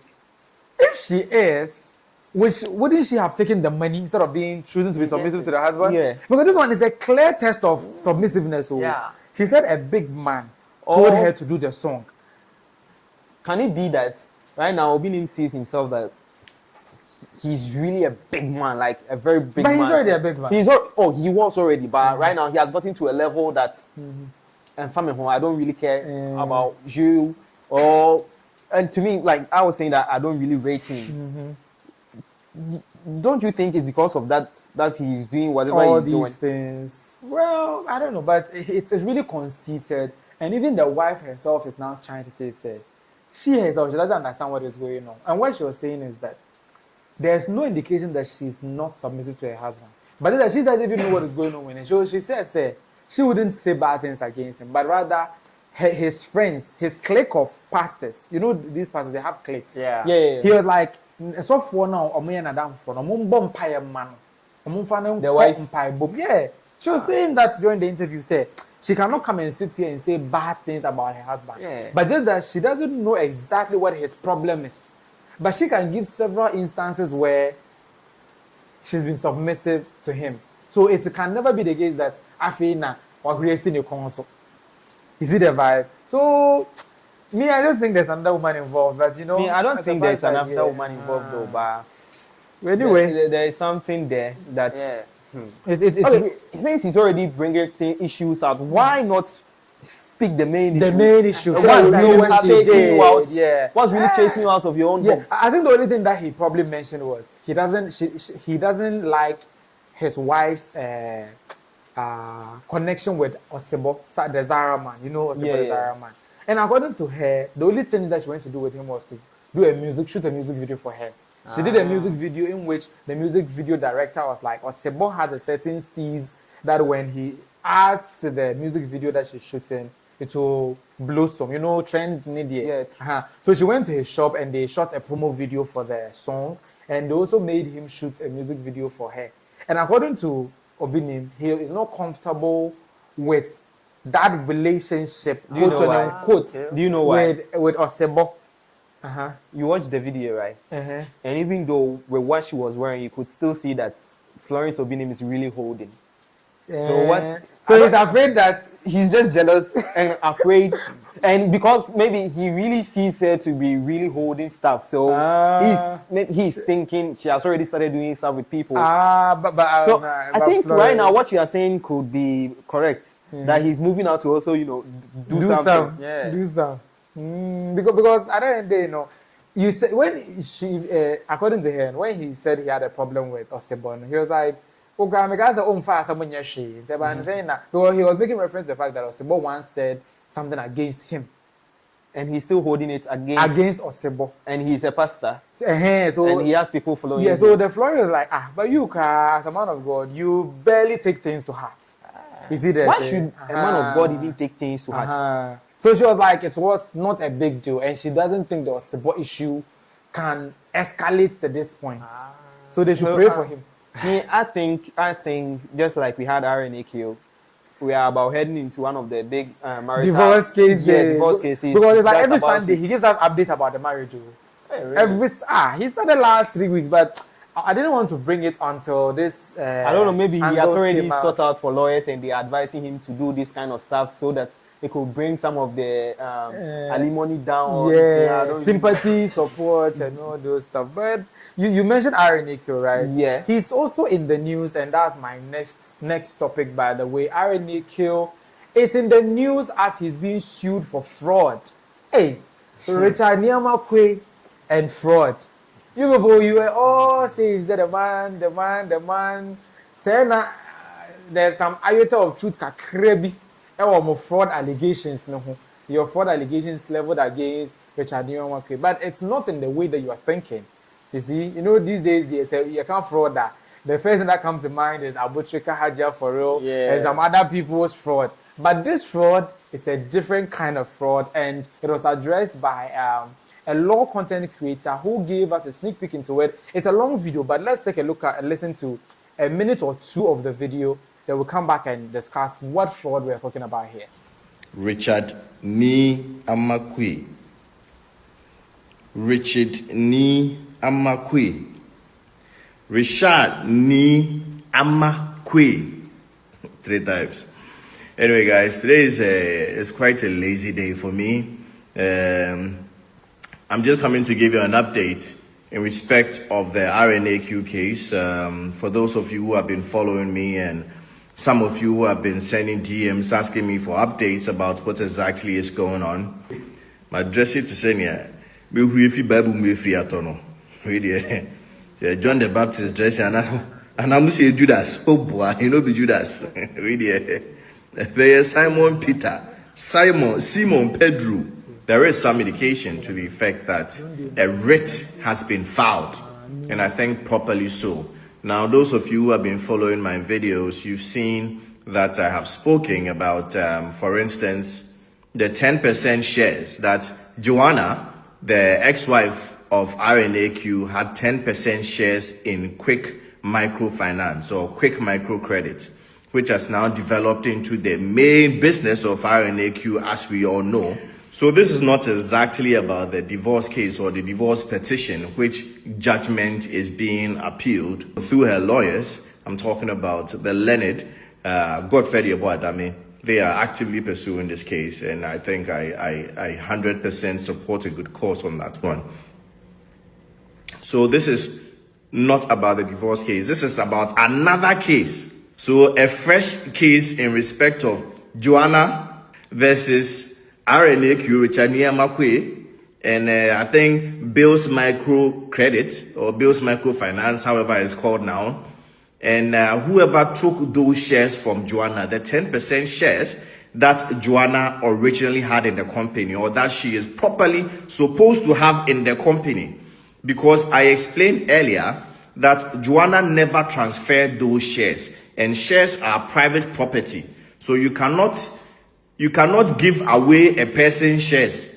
Somebody cannot give away your car or your house or your wallet if you don't have a car or a house. Property bank, you have gone to buy tea bread. It's yours. Somebody cannot give away your tea bread. You understand? So nobody can take your property and give it to another person without your consent. And that is what this case is about, or the new case is about. The case is about the fact that the evidence shows, okay, evidence from the register of company fraud. Of course. So fraud is both criminal and civil. Lawyers for Joanna are at liberty to pursue the civil angle, and that's exactly what's happening right now. So her shares were watered down, and the 10% shares have been given to somebody without her consent, without her permission, without her knowledge. So we are waiting to see how this case will also go. But this is a very serious case. And I talked about this issue of directorship, where RNAQ states that Joanna was removed as a director because the Bank of Ghana came with a directive that you have to have a first degree without which you cannot be a director of a company. And I said that is false. And that's the same thing. You see, like minds think alike. So the venerable lawyers for Joanna are also saying the same exact thing, that there's no written law anywhere, no written policy directive anywhere that says, especially at the time, that Joanna at the time did not have a first degree, so she cannot be a director of the company. She was removed without any just cause, and her shares were transferred without her consent. And a signature was appended to that share transfer certificate, apparently, to make it seem as if Joanna herself transferred the shares. Now, there's the information out there. So you see, if a proper settlement had come in, now all this information is coming out. Very unnecessary. Should not have come out. But now all this information is coming out. So let me break it down. So in case you are confused, we dey mimbubumu otrimu no biante aseye. Akwakwa say company na ewo ho no. In fact, say company 1 trillion Ghana cedis worth. Mfato ho na mema.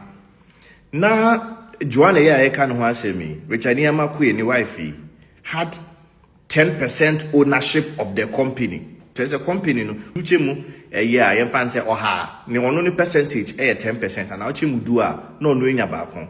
In fact the company no worth $100 million and as 100 million Ghana cedis ono Joanna no share be 10 million. The company na worth $100 million ono Joanna na share $10 million. Sana case na pa ko.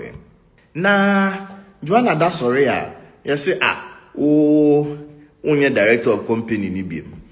Into no may you Bank of Ghana say when you need degree into the kena kekeda. You are not part. Ebium with 10% na na wom no. And across examination or court to RNAQ ano. Through that in say misano. And I finally I'll say, sa with 10% na na company no. The company no 100 billion Ghana cedis sa 10 billion Ghana cedis na wom no. Enumpo ye yefu enuma na onim ho hwe. I say ye yisa 10 billion Ghana cedis no. If we enuma onim ho hwe. Ye de amobi. Ade ya odi ano, ye de amobi. E de amobi sa keke. Onim ho hwe ya sign it say una wa sign. Share transfer certificate ni bibia atwe say una wa sign. Enso so nkra pen and sign bibia sa paper so that. 10 billion ye yefu enum easy. No say asanso capture the same thing. Kena kekeda. Joanna Kwe. Kena kekeda. I beg you. I'm hoping this case goes the full length. If it doesn't, a proper settlement can be reached. Because on the face of it, it's not looking very nice at all. This is the Brief with Wilberforce. My name is, and will always be, Isaac Wilberforce. I'm still team women's rights, team women empowerment, and I hope Joanna gets properly what she is legally entitled to and what she legally deserves.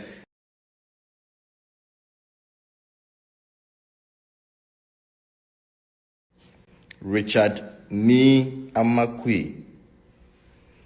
Richard Ni Amakwe. Richard Ni Amakwe. 3 times. Anyway, guys, today is quite a lazy day for me. I'm just coming to give you an update in respect of the RNAQ case. For those of you who have been following me and some of you who have been sending DMs asking me for updates about what exactly is going on. My dress it to send me if Bible me free atono. Really, John the Baptist dress and I'm say Judas. Oh boy, be Judas. Really. There's Simon Pedro. There is some indication to the effect that a writ has been filed, and I think properly so. Moses. Okay, so yeah, as you heard right there, that's the kind of fraud that we are talking about. Apparently, his ex-wife Joanna owned 10% in Quick Credit, now rebranded to Bills Microfinance or something. And all of a sudden, yes, I said that on purpose. The 10% vanished into thin air. And the worst part of this vanishing is that it was made to look like she willingly relinquished the shares or sold or handed them over to somebody or gave them out. Meanwhile, to the best of her knowledge, she never sold her shares, relinquished them, or handed them over to anybody. And you know the worst part of this whole thing? She had to find out in court. When she was arguing in court that she owns 10% of the company, that was when it dawned on her and her lawyers that her husband was 3 steps ahead. He has already done all the paperwork to remove her name from all the documents of the company. So now she's nothing. She owns no shares in the company. One, she was a board chairperson, she was part of the board of the company for more than a decade. They had also removed her with the excuse that Bank of Ghana says if you are not a graduate, you cannot be a board chairman. Yeah, but when we looked at the Bank of Ghana's rules and regulations, all of us in this Ghana didn't see that regulation.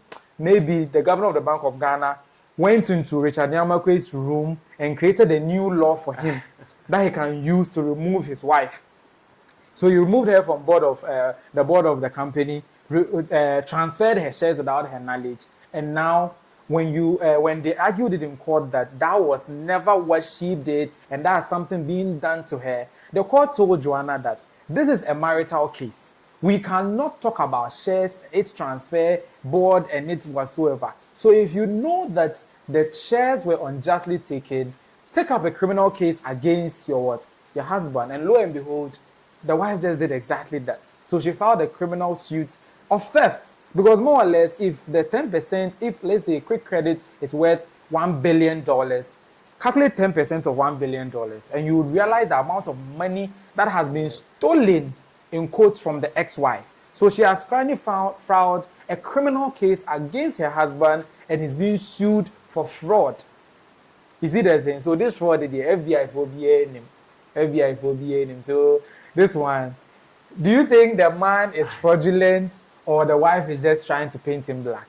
Any of you? Okay, I've seen it to be like it's a method she wants to use, but with no heavy evidence. You get it? God will bless you. You get it? No heavy evidence. Because if it was to be like FBI people, those ones that we know that yes, that is their work, and they have the proofs. They have everything to show. But you sitting down with your own people, manipulating her lawyers, with your lawyers with a small amount of money or the money you have paid them just to tarnish someone's image. You think the wife is trying to tarnish her husband's image? Yeah, because how? Because we need the actual people in, like for example FBI. If it was the FBI, we know that yes, it is indeed true. But the thing is that she's not saying that the man is a scammer.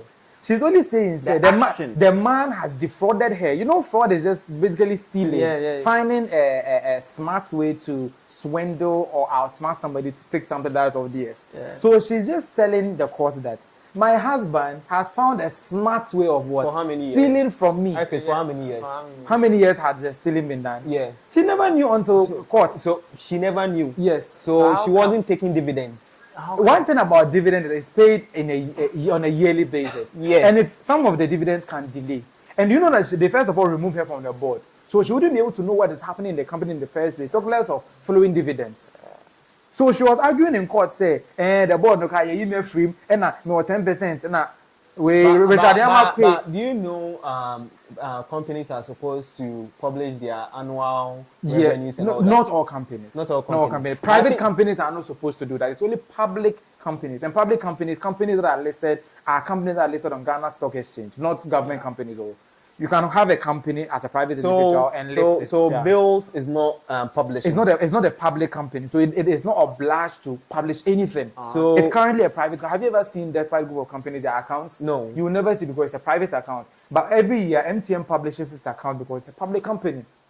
So you are trying to tell us that she's been there for years and she's not been receiving dividends and she never she cannot do anything about it. She never asked. What can she do? No, she never asked. She brought the issue up in court. Said when their marital issues started, she hasn't been receiving Why dividends. did she only bring it up when they went to court? And when the marriage issues arose? Where do you want her to take it about on court? No. Why did she do that when they were settling their The divorce issue? Divorce because to her, she doesn't understand why suddenly, when they started having marital issues, she's now no more a board member. You see that thing? And she only thought it stopped at board member. She already has 10% shares. But when she quoted the 10% shares, the lawyers rebutted that. This thing is a method. This thing is a method. And which method? You have said that you are a feminist. You have said that you're a feminist. It's just because this man has money. You two don't hide behind toxic masculinity too. I'm not being toxic to trample upon the rights of an because innocent woman. The man has money. Yes. And he's very popular. So they just want to find a way of tarnishing his name. So now, which of the claims is not true? The fact that she was a board member until they started having marital issues, or the fact that she owns 10% of quick credit? The fact that she owns 10% now. But the records are there to show. The record. What if she has been settled? And how can you transfer shares without someone's It does. The signatures were forged. How was it forged? Do you think that at the end they should sell her shares and still go to court to get and say she didn't sell it? So you at the end they should be arrested. You think RNAQ will take that risk of forging his wife's signature? Went in this country when he also took that risk and bought over a whole delay show. So that they'll interview him for more than an hour. It's a speculation. And the proof that I have is that particular interview with delay was monetized. It was promoted to the point where it got about 1 million views. And whatever that the man was saying there was just a direct affront on the wife. He was just trying to tell the world that my wife is an illiterate. Not necessarily an illiterate, but a school dropout. She didn't even continue up to GHS. That's the reason why I removed her from my company. And she didn't even do any. She worked at Unibank, she worked at big places. Every time you mention any of these places, she will tell you she wasn't even a worker there. She was employed by an agency that sent her there. She's not even a worker. So he was just trying to paint a picture that his wife is useless. But in court documents, he admitted to the fact that when he was starting quick credit, his wife gave him an amount of money, which she says is 3,000 Ghana cedis back then, from her salary. And he admitted that, yes, he received money there, but it's just 2,000, something. And at the end, whether 2,000 or 3,000, he gave you money, she gave you money to do this one. So you can see there, the tragedy of the thing is that he's just trying to paint the woman and say, she didn't help him. She's useless in his life. The moment that someone will talk for court say, the wife give her money. The wife said it and he denied it. And later on, the wife had to adduce screenshots of their chats. Do you know that he denied the 3,000 until the wife submitted chats, WhatsApp chat between them, in which he himself said, is it the 3,600 that you're talking about? Only this money. I'll send it back to you. You to send me back my watch or something like that. Hey, and when she now submitted that document, before he was now able to keep quiet and now accept it, he gave her. So you could see there, he's always just trying to make the woman look like she didn't help. And if now the woman is now here telling us, say, her 10% shares, which records are there to show she owned it, were taken from her without her signing it. Do you need a suit here to tell you it was snatched from her? If she can be removed from a board, she can be taken out of her own marital house. Will you put your business at risk? You are like So now all of a sudden he did it, but he relax. I'm coming. You are changing the goalpost I'm not changing the goalpost. I'm saying that you are trying to settle your divorce issues in court with your wife. Yeah. And will you still have your wife as part of your board of your company, board of directors of Do your you company. know that put your business at companies risk. are legal people? They are artificial human beings, and they are separate from the individual that own them. I know. She having a stake in the business means that she cannot do anything against it. The company has a CEO who runs the company. The board sits at the top to select who is the CEO. The board doesn't run the company. So there's no way she can be on the board and be destroying her own company. And at the end, if she destroys her own company, her own 10% is inside. Mind you. And it's a company that has grown big, giving birth to other companies. And the only thing you can do is to sabotage a company that can give you money. Does this make sense to anybody? She has no money in the company anymore. She has 10% in the company. Me, she's just trying to swindle this man. We go there this country, then we'll talk this matter for court. Nothing will come The truth of out. the matter is there. You know, I don't want to say anything about the Ghana's court, but if you have money, you always right now, that's where you are turn out sending it. victorious. Because at the end of the day, you know, if she can be able to buy over a feminist like Delay to listen to her side of the story without listening to that of the woman, because the woman said they also had a scheduled interview with Delay, and all of a sudden she cancelled. The last time I made a point here that the woman doesn't need Delay to interview her before she share her side She of doesn't have a anything that she. platform. Do you know her social media handles? Nobody knows. And has she like did an interview or like? She said she's being blackballed. Blackballed. Like they will send the interview with, let's say, UTV. Last minute they will tell you. So you know what? She should take a phone. And we know somebody made a call to UTV. Hi Chris, she should take a phone, video herself, explaining. And post it where? TikTok. On social YouTube. media. Social media, So there's she a lot doesn't of want to avenues do that. to So post. she's taking the legal route where she knows she will find the right answers. And you are here speculating that he didn't do anything wrong. And when we managed to prove that he did something will wrong, you also confirm that you're also speculating that the 10% was actually taken? obviously, even the signature was forged. How do you know that the signature It has was been forged? tendered into. Do you think that anybody in his right senses will sell shares and still go to criminal court to raise charges against somebody for fraud? Like, let's get serious here. There are a lot of things that happens when marriages are ending.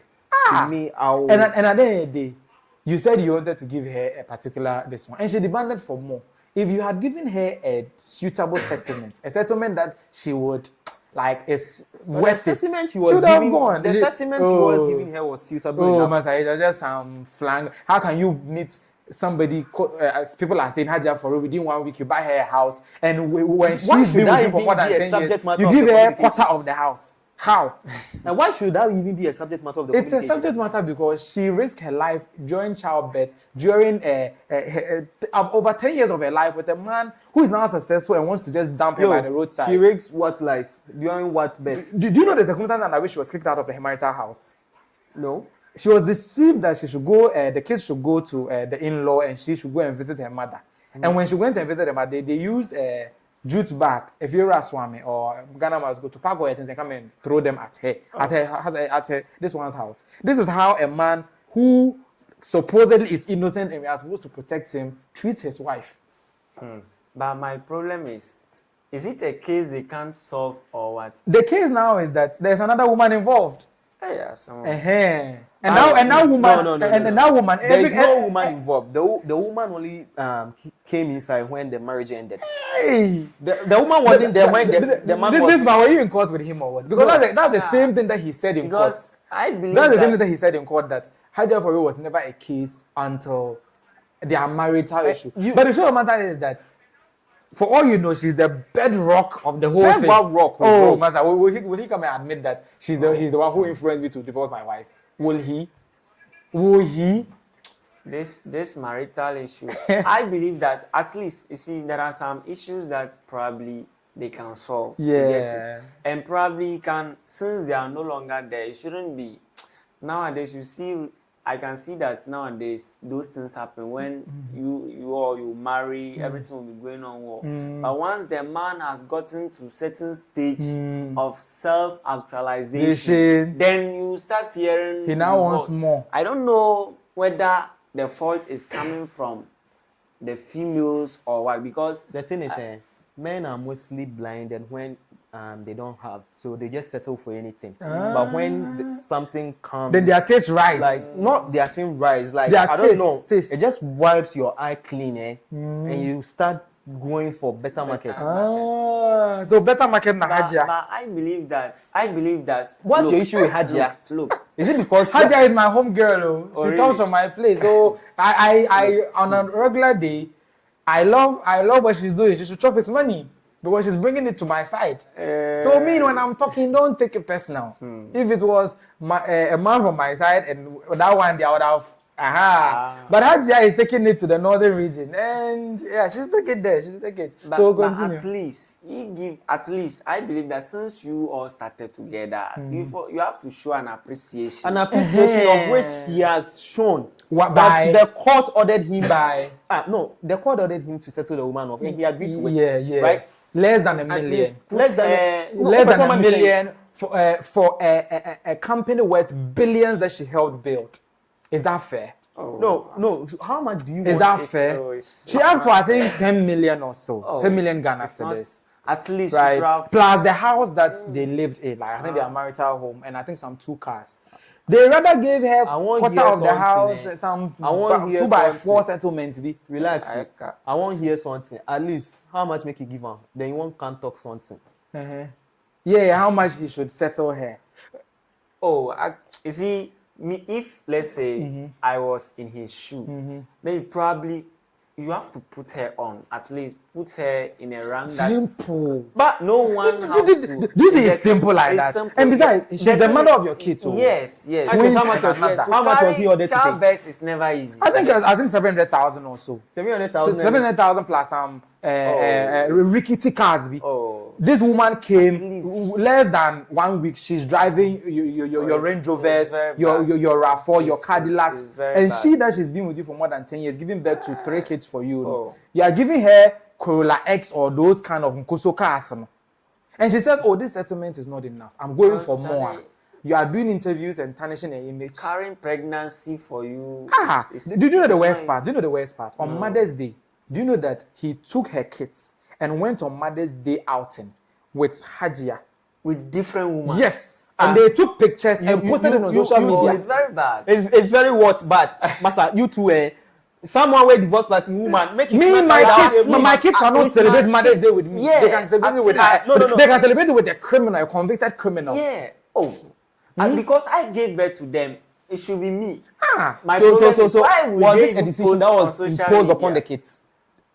Kids are ordinarily under the law. Kids don't decide for themselves until they are 18. Yeah. So if you go to your father and your father says you are going out and you go in Hajia for it, they'll be there. So, and besides, Hajia is also a celebrity. Yeah. So obviously, if I girlfriend, she does some music. So the kids will love her. Are you asking this? Are you asking your questions right? Was did the mother ever ask the kids that they should go out together? Or it was the father? Nobody is saying that they don't go out together. But on Mother's Day, you have an original mother who gave birth to you for 9 months. Yes. Birthed you, took care of you until you can now walk to your who father. is the man now? And now now he's treating me bad. And you go and pick some ex-convicts and you are going out on Mother's Day. So now their new mother is the ex-convict. Of course. And when they why are you even using the word ex-convict? And you know when she presented the case in court, they gave her cease and desist. Court in its wisdom gave her a cease and desist from the kids because she as a parent can see she doesn't want her child close to this person. Exactly. So, you see the vibe. Okay. You can go and chop whoever that you want to chop. Give your car to whoever that you want to chop. But my kids don't include them. You're toxic masculinity. I think the be woman careful, is right because I think the woman is right because the new husband, the husband has gotten married to. He hasn't married to. He just they are still. He has done a lot of things. When we list the things that the woman has now, thanks to him, only God knows. And do you know the worst part? No. So he still denies it in public. He still denies that. Don't have anything. Yeah, to do with the lady in public. But all his money is going her direction. How can you even tell all his money is going to his direction? The car, no. He's driving the Range Rover this week. By next week, she's on social media with the same Range Rover. She went out to buy groceries with their car. With somebody's husband's car. Jano, they are divorced. Someone's husband, Ben. The man is not married. What's up? Why are you so against this man? They're getting emotional. I'm not getting emotional. They've divorced. Isn't he? Oh boy. Is that you are bent on defending this man? Are you planning to do the same in future? Or MJ. You just push me. But anyway, that's what has been happening. But basically, I feel the woman, she's not asking for the whole world. She's not asking for 50% of you. We know in this world, there are people that when divorce you, they get 40%, 50% of your wealth. Yeah. This woman is not requesting for that too. As it stands now, you are multi-billion. You are worth multi-billions in cedis. Even in dollars card, you are even up to almost $1 billion now. Yeah. And if she's asking you for a meager million or so in cedis, you don't drag it in court as though she's a stranger. Like, if he settles her amicably, I'll never support the lady anywhere again. But I'm seeing that he's not trying to settle her amicably. And what he claims he cannot do for a woman who bore children for him, he's doing times 100 for a woman who didn't even who just went to prison and came back. Wait. But either way, that's the case of those two people. But in a marriage where somebody is being toxic towards the other, right? Should the other person go to the extreme end by one, going for let's say a court order or something like that to go for custody for the kids? Do you know that as of now, that the woman is still generous enough to let the kids go to the father for a while, come back to her like that? So looking at all these things that are now coming between them, don't you think that it will be right for the woman to seek for absolute custody of the kids? I think with that one, don't make the mistake of saying it will be right. Oh yeah, I'm not going to say it will be right. You see, probably for when it comes to cases like this, you are not the only one. Let's say even though you carry the pregnancy, but I also give out something. Of course. So and you gave out something small. He did most of the work. Most of the work. He did most of the 9 work. months of a baby. Most of the work. So this one, of the I believe that for the children aspect, you say she lie down and make she pregnant body. Yeah. I believe that for the before the children thing will come out, make the pregnancy come. You figure the small work. So that one is more work than 9 months of carrying a child. You see, for the children aspect, I don't think maybe one should tell the other that the case shouldn't come to this or that. For children, when it comes to divorce issue, I believe that Ghanaians have to look into this. Don't prevent your children from going to the father. At least just allow them. You should just shake if the person is going to the father, allow him to That's what she currently does. That's how come she allowed them to go to the father on Mother's Day. And the father took them and another woman. You see, I think that maybe that was a wrong way though. That was a wrong way though. You sending guys, you see, at least if it was you and the kids, that one it makes sense. But you publishing it on social media, it is a wrong way. Because the pictures are all over social media. My children with different woman. The woman that destroyed my marriage. You just said something that she sent the kids to him. Yeah, she allowed the kids to go to him. So she allowed the kids to go. And I'm there. Your mother has allowed you to come to me. And it's Mother's Day. I'm taking my girlfriend out. You guys are there. Who should take care of you guys in the house? They have a big house. They have a big house. And so what? I want to take my kids out with my girlfriend. Why should that one even be a problem? Why are you even discussing it here, bro? Why are you even discussing this issue here? Look, you see, we are all what I choose to do with my girlfriend. Why? You can choose to do everything with your girlfriend, but don't do it with your ex-wife's kids. So what did they actually do? Okay, let's put it. They just went out. And this is even the case where your so-called girlfriend is not a good example for the kids. You get it? She's been convicted of fraud. Yeah. No, look. Let's put it in this way. So what if, let's say, the woman to do the same? How? You see, sometimes we have to consider. Maybe if you want to do something to someone, you have to put yourself in the person's shoe. So what if, let's say, the woman also went out shoe that's not fitting anymore. Shoe that's not fitting anymore. Let's say the woman also go out with a different man. He know they care. He move on. Make the woman also move on. Why will they talk this issue, sir? The woman not talk anything. We will hear the talk. It didn't cut though. It didn't cut for 10%. You know, talk kid matter. Bro, she took the kids matter to court, by the way, and I mentioned it earlier. Yeah. All right. Look, so I believe that you see sometimes things like this will no matter how strong or no matter how you build yourself, that definitely it will move you. You see, even to understand that they posted it on social media. You hear people, oh, have you seen your husband? They will be have you seen your divorced husband? But yet, they will tease you, and we are humans. Yeah. You feel the pain. Because so that's in it. Let's be honest. It's not fair. It's not fair. It's not fair. Oh, he should find a suitable settlement. Yeah. Me, if I get up and hear one day, exactly, that's giving a substantial amount of money and a good amount of properties to be able to take care of it. I mean, I'll be okay. Move on with her life, but leaving her without anything, and rather spending the thing on another. Because how can you move from class 6 to class 1? It's really, really. At least if you put her on, so that you establish her, she can also make life for herself. Because at the end, no matter, mothers are always mothers. No matter what, a mother can never be replaced. Because let's say if her money will still be going into your children's education, she also try to invest into the kids, because that is all what she has. So if she doesn't get married again or give birth again, at least that's all that she has. Even though they have divorced, but at least you should have appreciate her, give her something, because at the end, you people have something in common. Yes. No matter even till death, your case will be a bond between you till the end. Yeah. So me, my problem is that I'm seeing a lot of good faith, good behavior, consideration from the woman's side, but I'm yet to see any consideration from the man's side. That's the reason I'm very passionate about this issue. I believe, and I don't understand why this man here has done his face like that, just because he wants to support a man to maltreat a woman. I'm waiting for since they have children. I believe that no matter how it is, the children will serve as a link.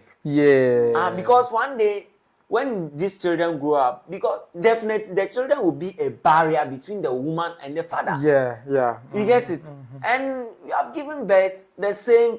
Oh, Charlie, come on, put her on. Yes, give her something. Give her something. Because at the end, she'll be feeding your children. She'll be investing in your children. Even though you are wealthy enough to cater for them, but mother is mother. A mother can never be replaced. You get it? Thank you very much. So the fraud case in India, we'll give you the updates as and when the verdicts come. But the woman says they've swindled her of her 10%. Moving on to the theft of the New Patriotic Party, Kennedy Agyapong has blasted the New Patriotic Party, his very own party.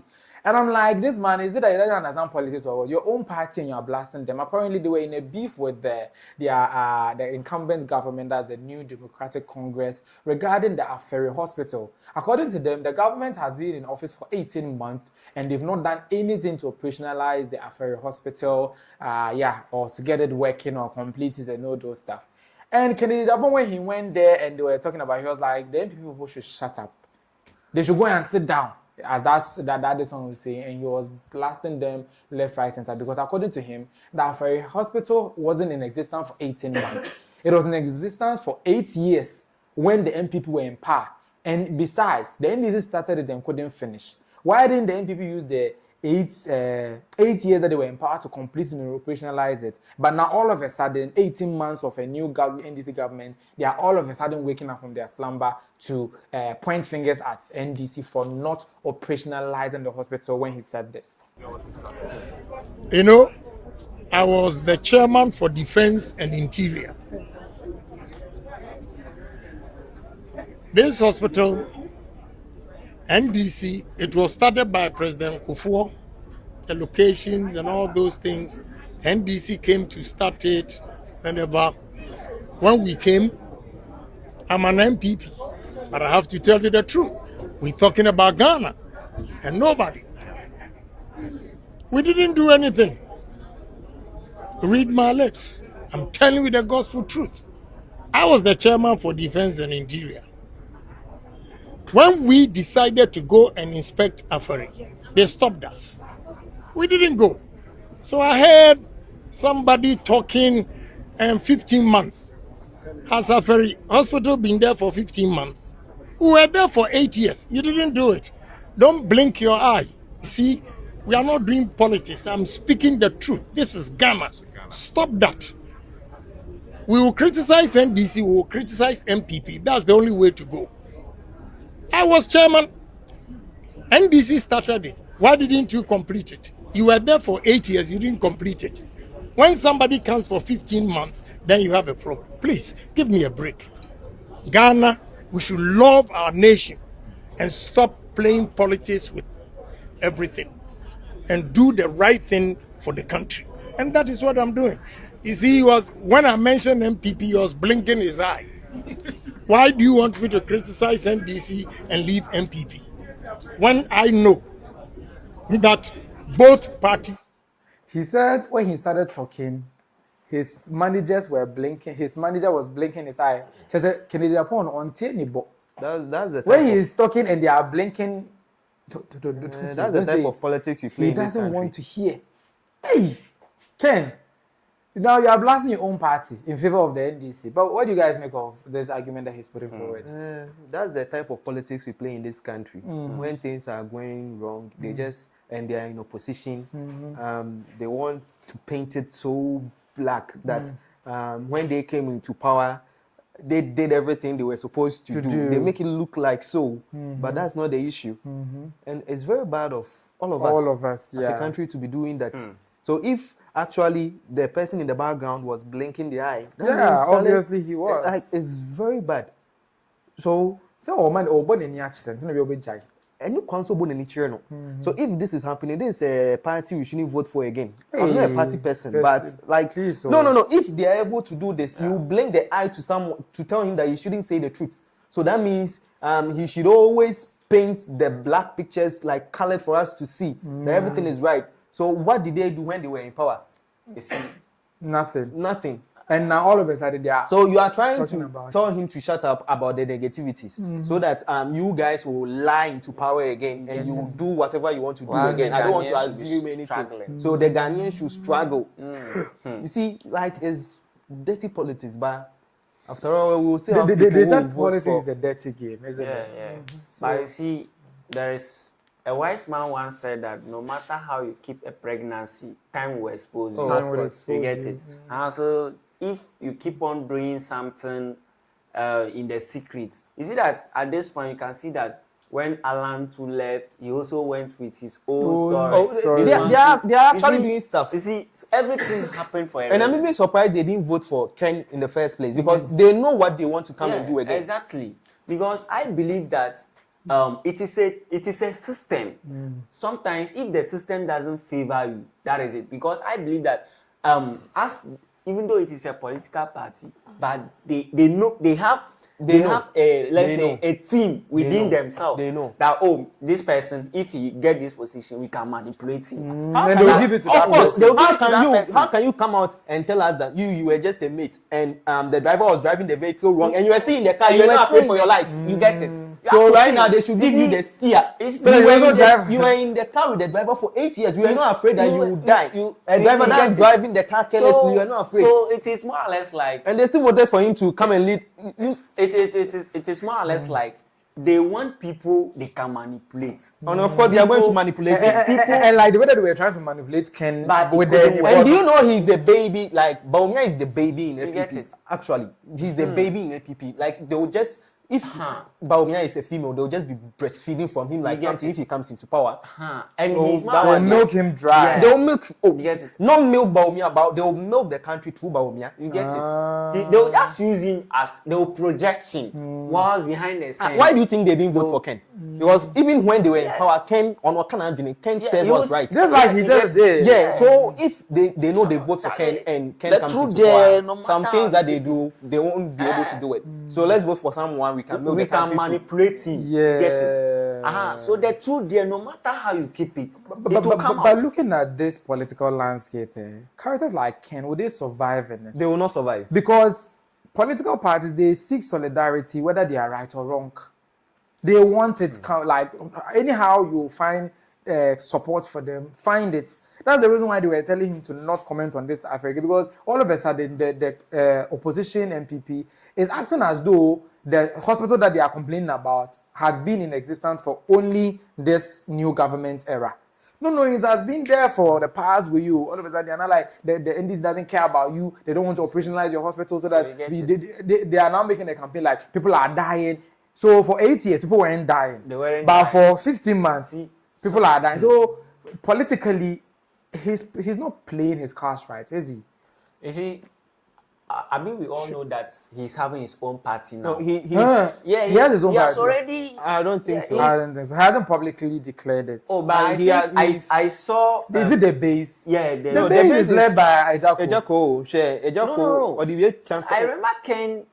No, Agyapong the country be trusting. But he also, I think I saw something like that on social media. I don't think it would be wise for Ken to do that. That's this boy, this man, Alan Martin. That's the UP Unity Party or that something. That one is also different. I've forgotten the name. Game something. Yeah. Yeah, I saw it. On social media. Hey. Yes. I don't think it's wise for him to do that. And after that, I heard behind the scene, I heard that Bawumia call him into order so that they can solve the issue, so that he will support them. Because when he leaves, he's living with a lot of people. You get it? So I don't know if you people heard about that news. Me, I didn't know Ken has formed his own party. Yeah. But I don't think he's formed. Maybe he formed his own movement. No, you are an NDC person, so if you don't know Ken has formed the party, I get it. Who are you? Don't do what you want to do right now. So don't do what you want to do right now. Let me state it on record. I'm a neutral. So who did you vote for during the last election? Have you ever voted for NPP? It's a secret. Have you ever voted for NPP before? Yes, once. Okay. Then how many times have you voted for NDC? I voted only twice. So you see, in this case, he's having his own. But the truth about that is that me, I have a mind of my own. No matter who you are, I can vote against you or vote for you. Yeah. Based Sometimes we want people who can do the work. Yes. Do you think that if Mahama flops and his NDC flops, I'll go and vote for them again? No. I won't. We want people. But you won't vote for NPP too? As it stands now, with the candidate that they have, it doesn't look like a suitable candidate for me. Right? So, but if I won't vote for the NDC, I'll vote for a different party that I think has potential but would not win. I'll rather be a minority who believe in something good than be a majority who are heading towards a ditch. I don't know if you get it. I get you. So that's what I believe. And that's where Bawumia would, probably head us to if we vote for him. Well, because 2 years. I don't know whether you see, when the NPP was on power, they put him as the Ghana Economic Board. Yeah, economic management.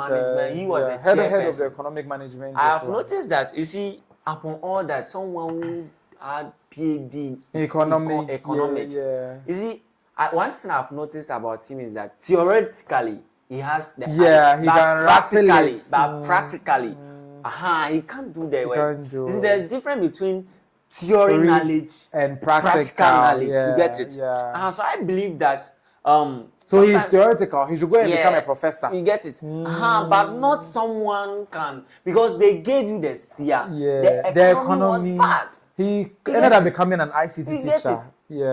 And when the what's the name cried, the exchange, when the fundamentals are weak, I remember a student asking you during the time you said that dollar was 4 cedis, but now that you are in charge, they have given it's almost 8 good years. They put you on the economic board. You couldn't do anything. Now, how can you relate that statement to how you are managing the economy as the head of the economic? How will you explain this to my mother who is a wholesaler? You can't really say anything sensible. Sometimes, Ghanaians, it is high time we open our eyes, put aside political affiliation and focus on the truth. And it's never going to, there will just be a few people who, really see the truth and change. Because I think the problem is, all these people, I don't know how to make attempt them. Like those people who are retarded. I know one woman. I witnessed the woman. Yeah, because I don't know. It is small. It's in the blood. Like it's in the tradition. Don't say it's in her blood. There's nobody born with NPP or NDC blood. No. Let the illiterate say that. Sometimes depend on the environment. Let the illiterate say that. but there's nobody in this world. When we are listing blood groups, they list NPP and NDC in addition. We all have blood groups. So what should we tell this? I think This one, it's absolute I think that what sheepishness. my brother is saying is very true. Because I believe that, let's go to Volta region, for example. You see, when you see Voltarians, majority, Almost 90%, 90% of Voltarians are NDC NDC, people. yes. And when you come to Ashanti region, about this, so the thing is, it's about what they were fed with. And you know why NPP even lost the last election? Because people didn't choose to go and vote. So they were like, instead of that's because they don't want to vote against their party. But they can also bring themselves to vote for the other. So they will just abstain. So Exactly. you see something. You know that something is going wrong against you. Chris, if you see this, your hand is worrying you, like if you don't cut it off, like you will die. Won't you do it? Yeah, I'll just cut it. So why didn't they cut it off?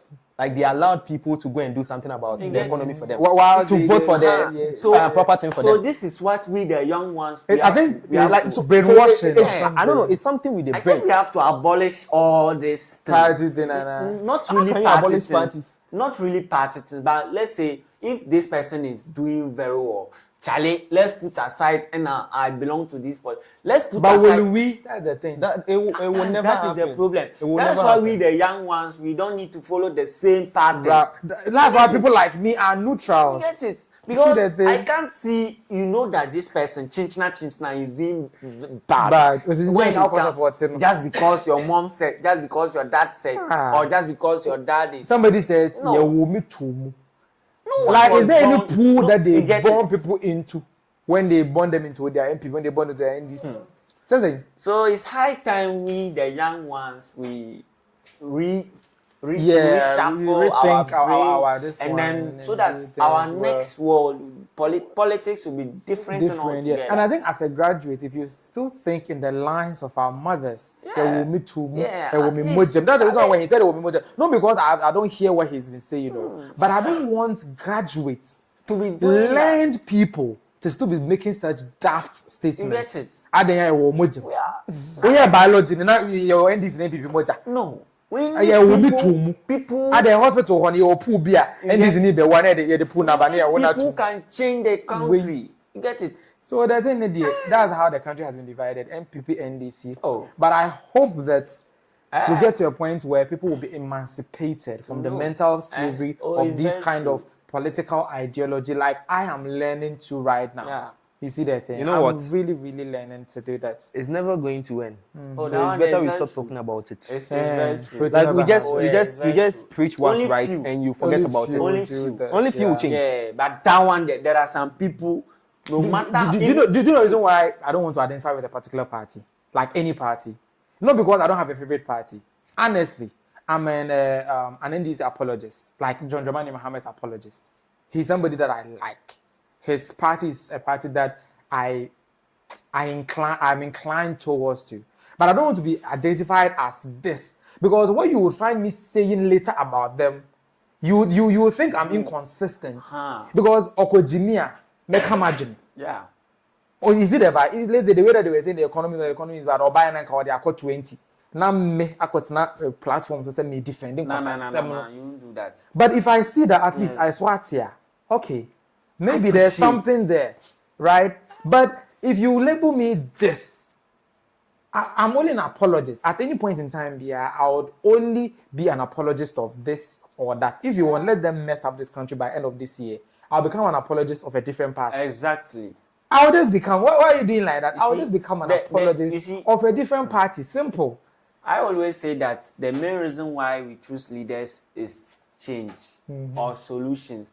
If not, because of the challenges we are facing, what we need is solution. That's our recipe or whatever. How should I even put itself? You see, so I believe that it is high time we focus on the truth than to follow political stuff. By now, someone is sitting down saying, still, this government is not performing. But let us compare. You see, sometimes we know the truth, but we don't want to say it. We don't want to say it. Me, when I say it, they will say I'm angry. You get it? So me, I'll stop saying. Sometimes we have to put the political stuff aside. When the person is doing well, say it. that If he's it's going well. bad, say it. Thank you very I much. don't Let's. I think when I was at currently, when I think 2024, there are going back to the other administration, I realized that when it comes to student, now look at the no fee stress. Student, it is something simple. The money come on time, at least. But when he proposed it, it was a bit controversial. But when it came, it's fulfilling. It's making really helpful. sense. Engineering student, imagine you receiving 3,200. Someone that the parents struggle to. All these things are things that are good. Student loan like this, every semester you receive 1,900 plus. Yeah, every semester you receive 1,900. First semester 1,900. Second semester the same thing. Isn't it good? At least, for example, KNST, they have changed the academic calendar. No more 4 months. How can students go? And some people they are paying their own fees, but now he brought the student loan. First semester, you get. But the student loan has been there for a long time. It has been there, but the payment wasn't enough. It was how much? At first, it was 900 a year. Per year. Yeah, per year. Though it was stated in the policy that they were supposed to pay per semester, per but they were paying per year. it wasn't true.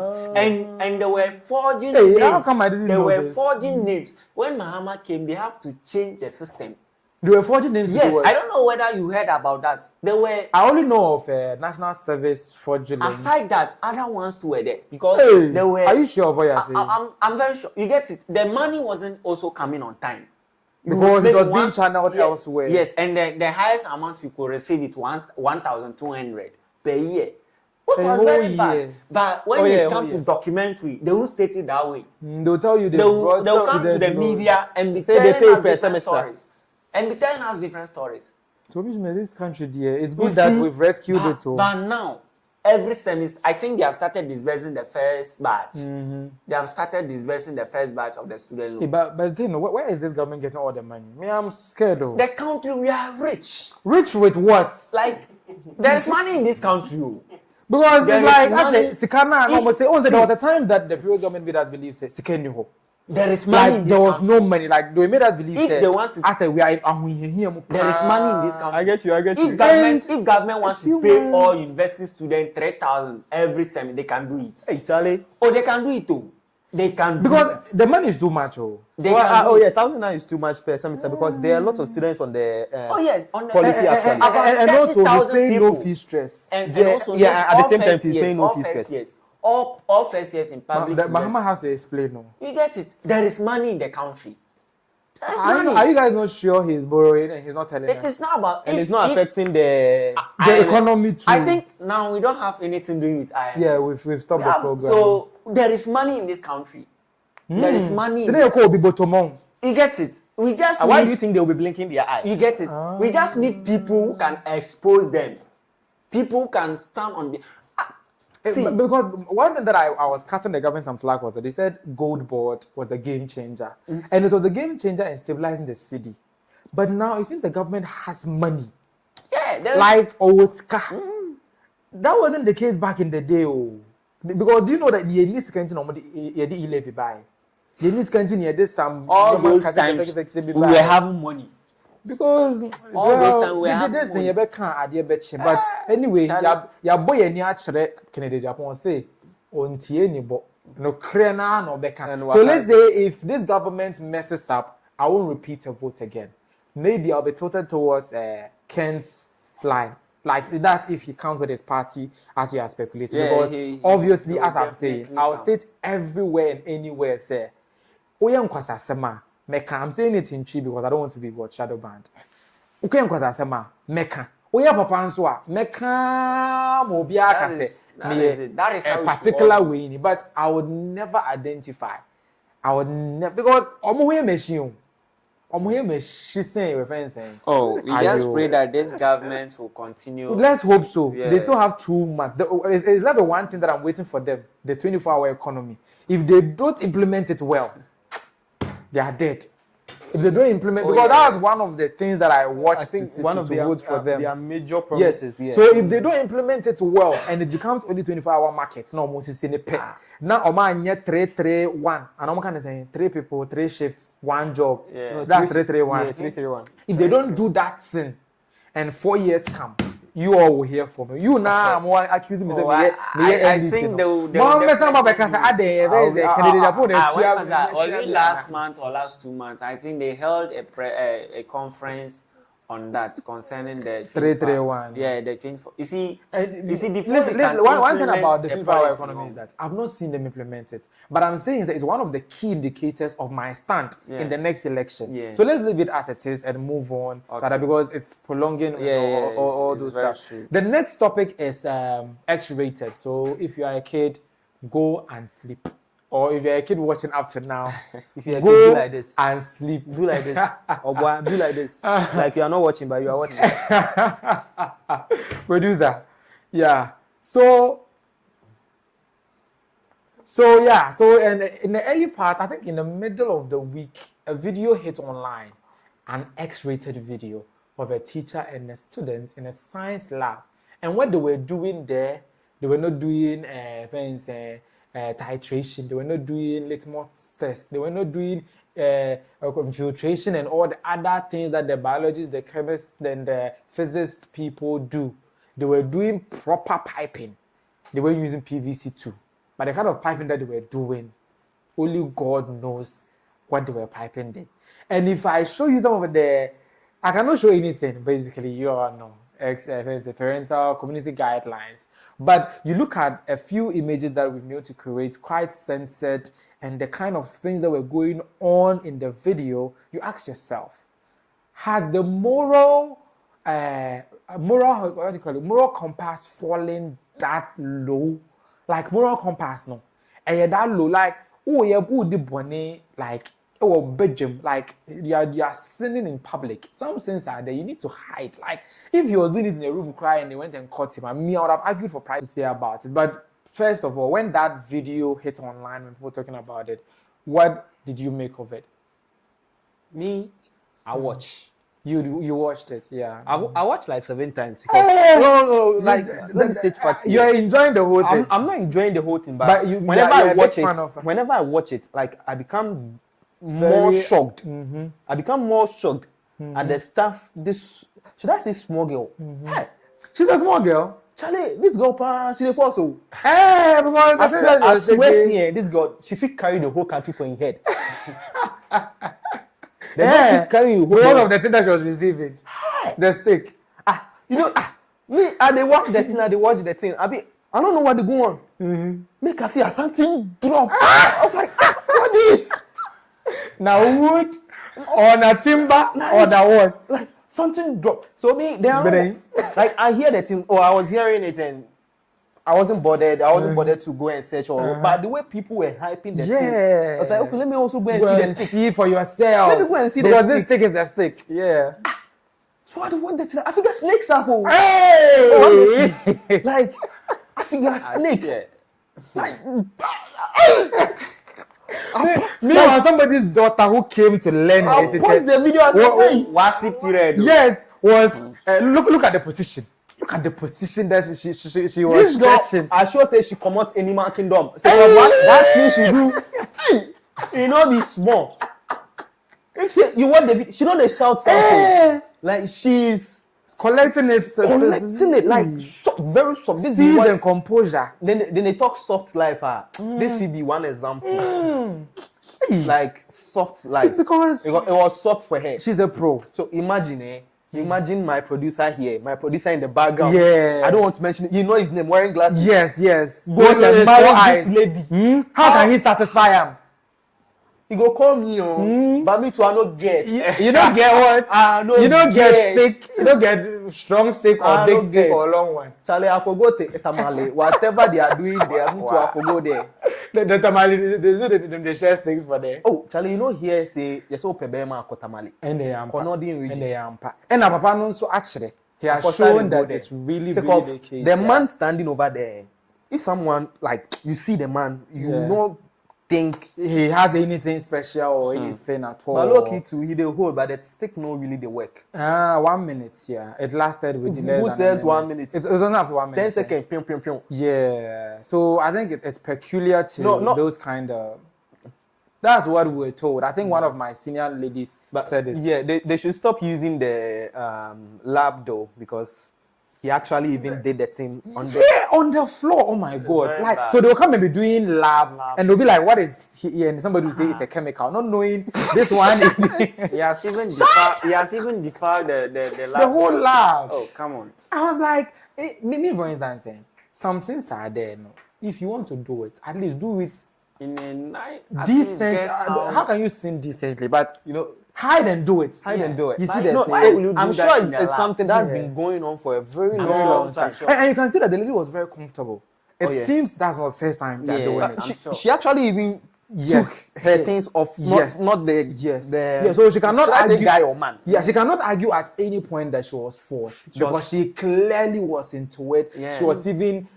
Yeah, I'm sure they are writing what you right.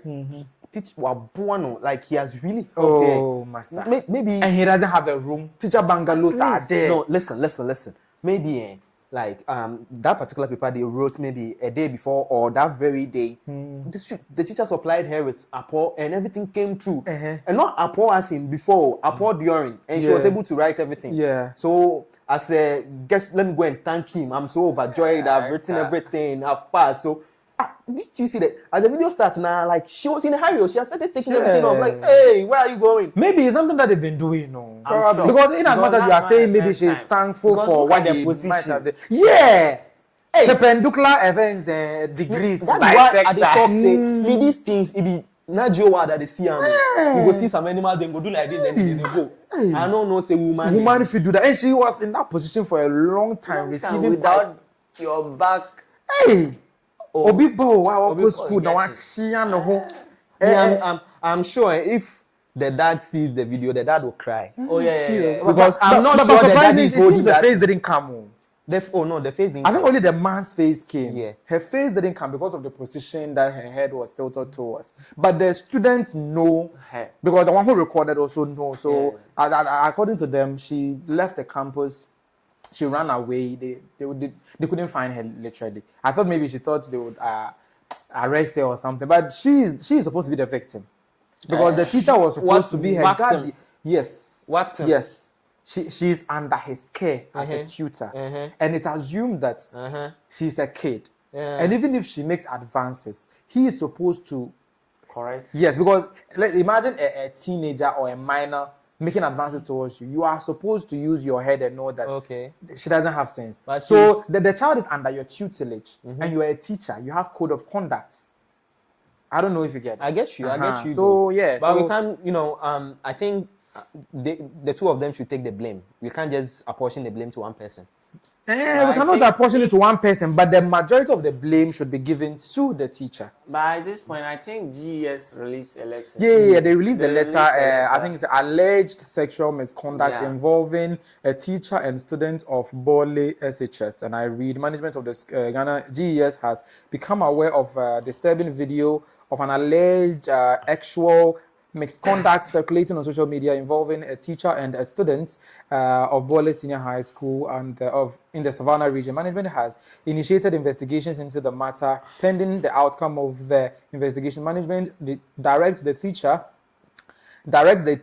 is interdicted, and in accordance with GES rules and regulations, management strongly condemns all forms of amorous relationships between teachers and students. The service reiterates its zero tolerance towards sexual misconduct and cautions all staff to uphold the highest standards of professional ethics and conduct at all times. Management remains committed to ensuring the safety, protection, and well-being of all students within the educational system. Appropriate disciplinary and legal action will be taken against any individual found culpable. The public is assured that the matter is being treated with the utmost seriousness.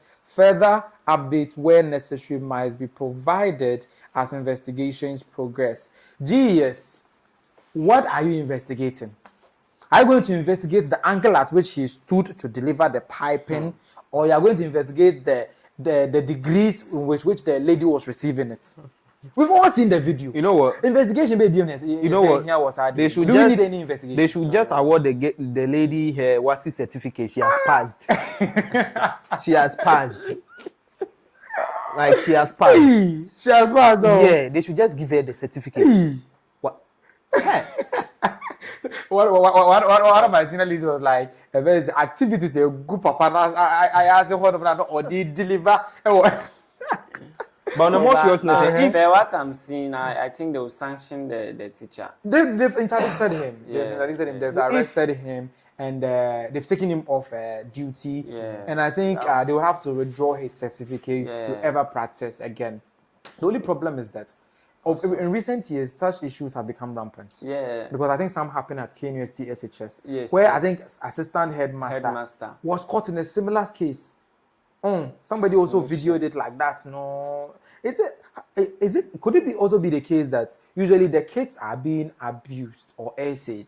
So they usually tell somebody that when I go, this is what he will do. And you opened. Master, show what they talk. I'm not sure.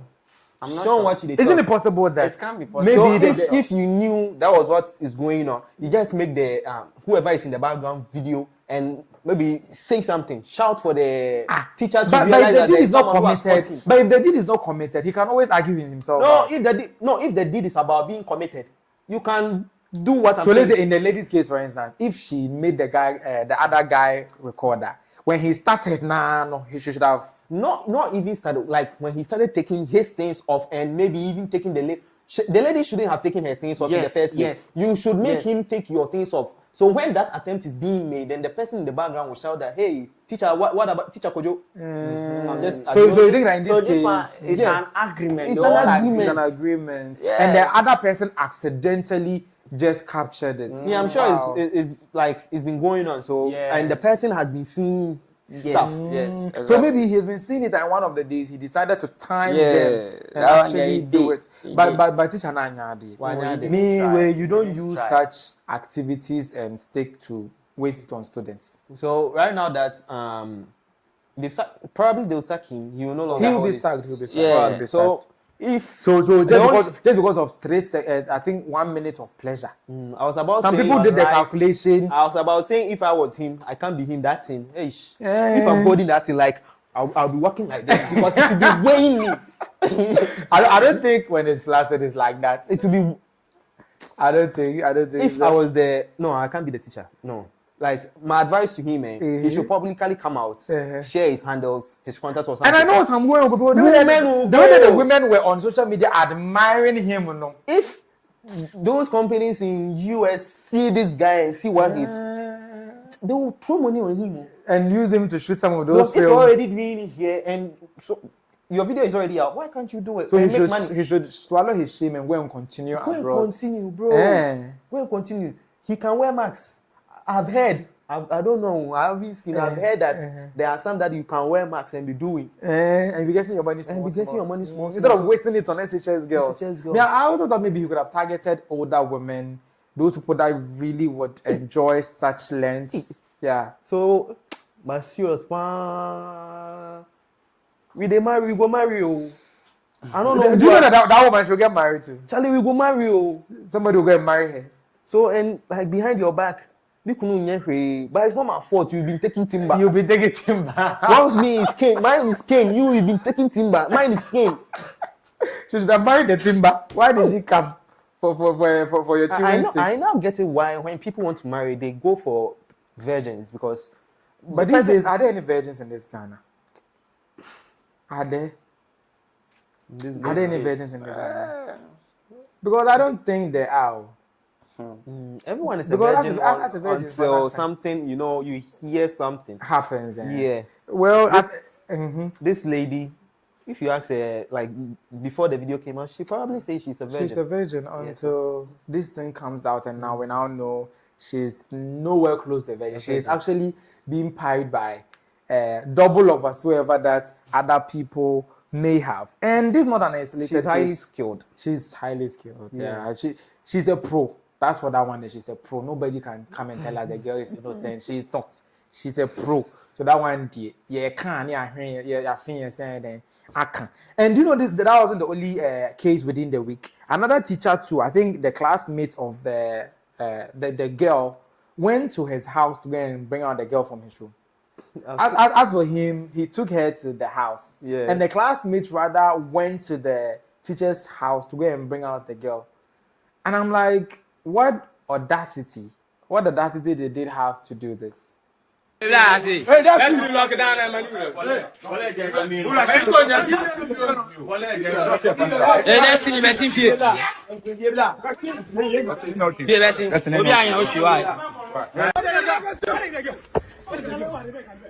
where's the girl?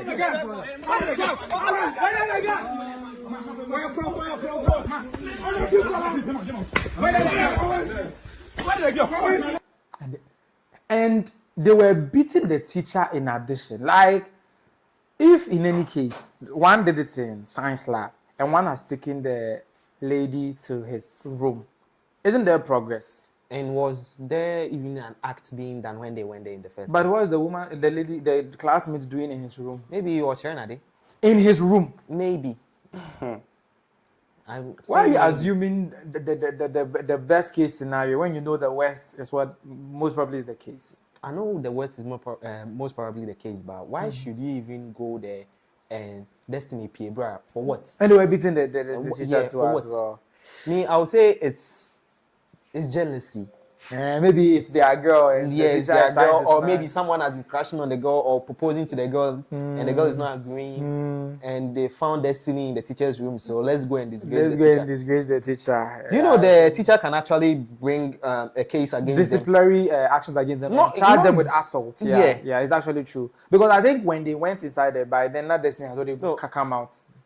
Yeah. I think. No, this is not assault. So this is battery. Yeah, they touched him with the really intention of touching him. Yeah, they did that. So you can charge them. Hands have really. If the girl can say that they did nothing, the teacher has a case against the kids. Yes.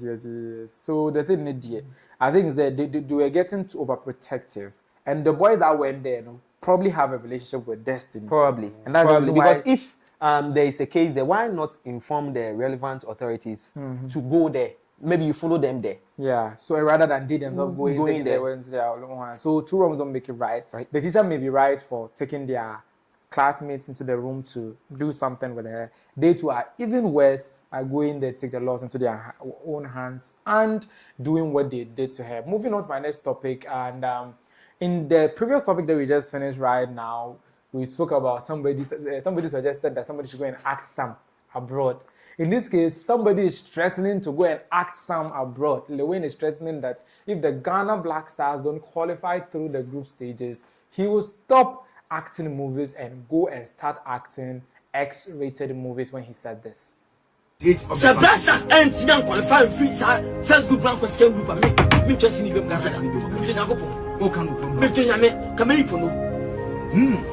Me say come here, me a good for you. Come here, the girl. Me say watch Ghana. Me no, I'm pronounce me in a video. Me at it. I'm me job by chi. I'm be what say. It wasn't a Kojon Kansan Kano. Was it sick? Okay, so as you heard right there, he will stop making movies. He's a filmmaker, award-winning actor. Actually, this year's Ghana Movie Awards, best actor in the leading role. That's like the overall best actor of the year in Ghana movie industry. And this is what he's saying in relative to Ghana Black Stars FIFA World Cup 2026 campaign.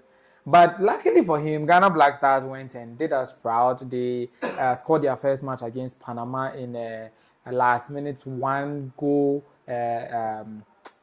amazing win against the Panama side, securing their 3 points. Currently, I think, second place in the group. And basically, they are on track to sail through the group to the next stage and all that. But things happened within the period of the World Cup when the game was going on, as we saw an assistant coach by name Mr. Easy, who was busy showing the boys where to play the ball, where they should play the ball so that to enter the net. So he was doing that in this video. No, relax, no go side, no go side. That's right. Just leave it. Relax.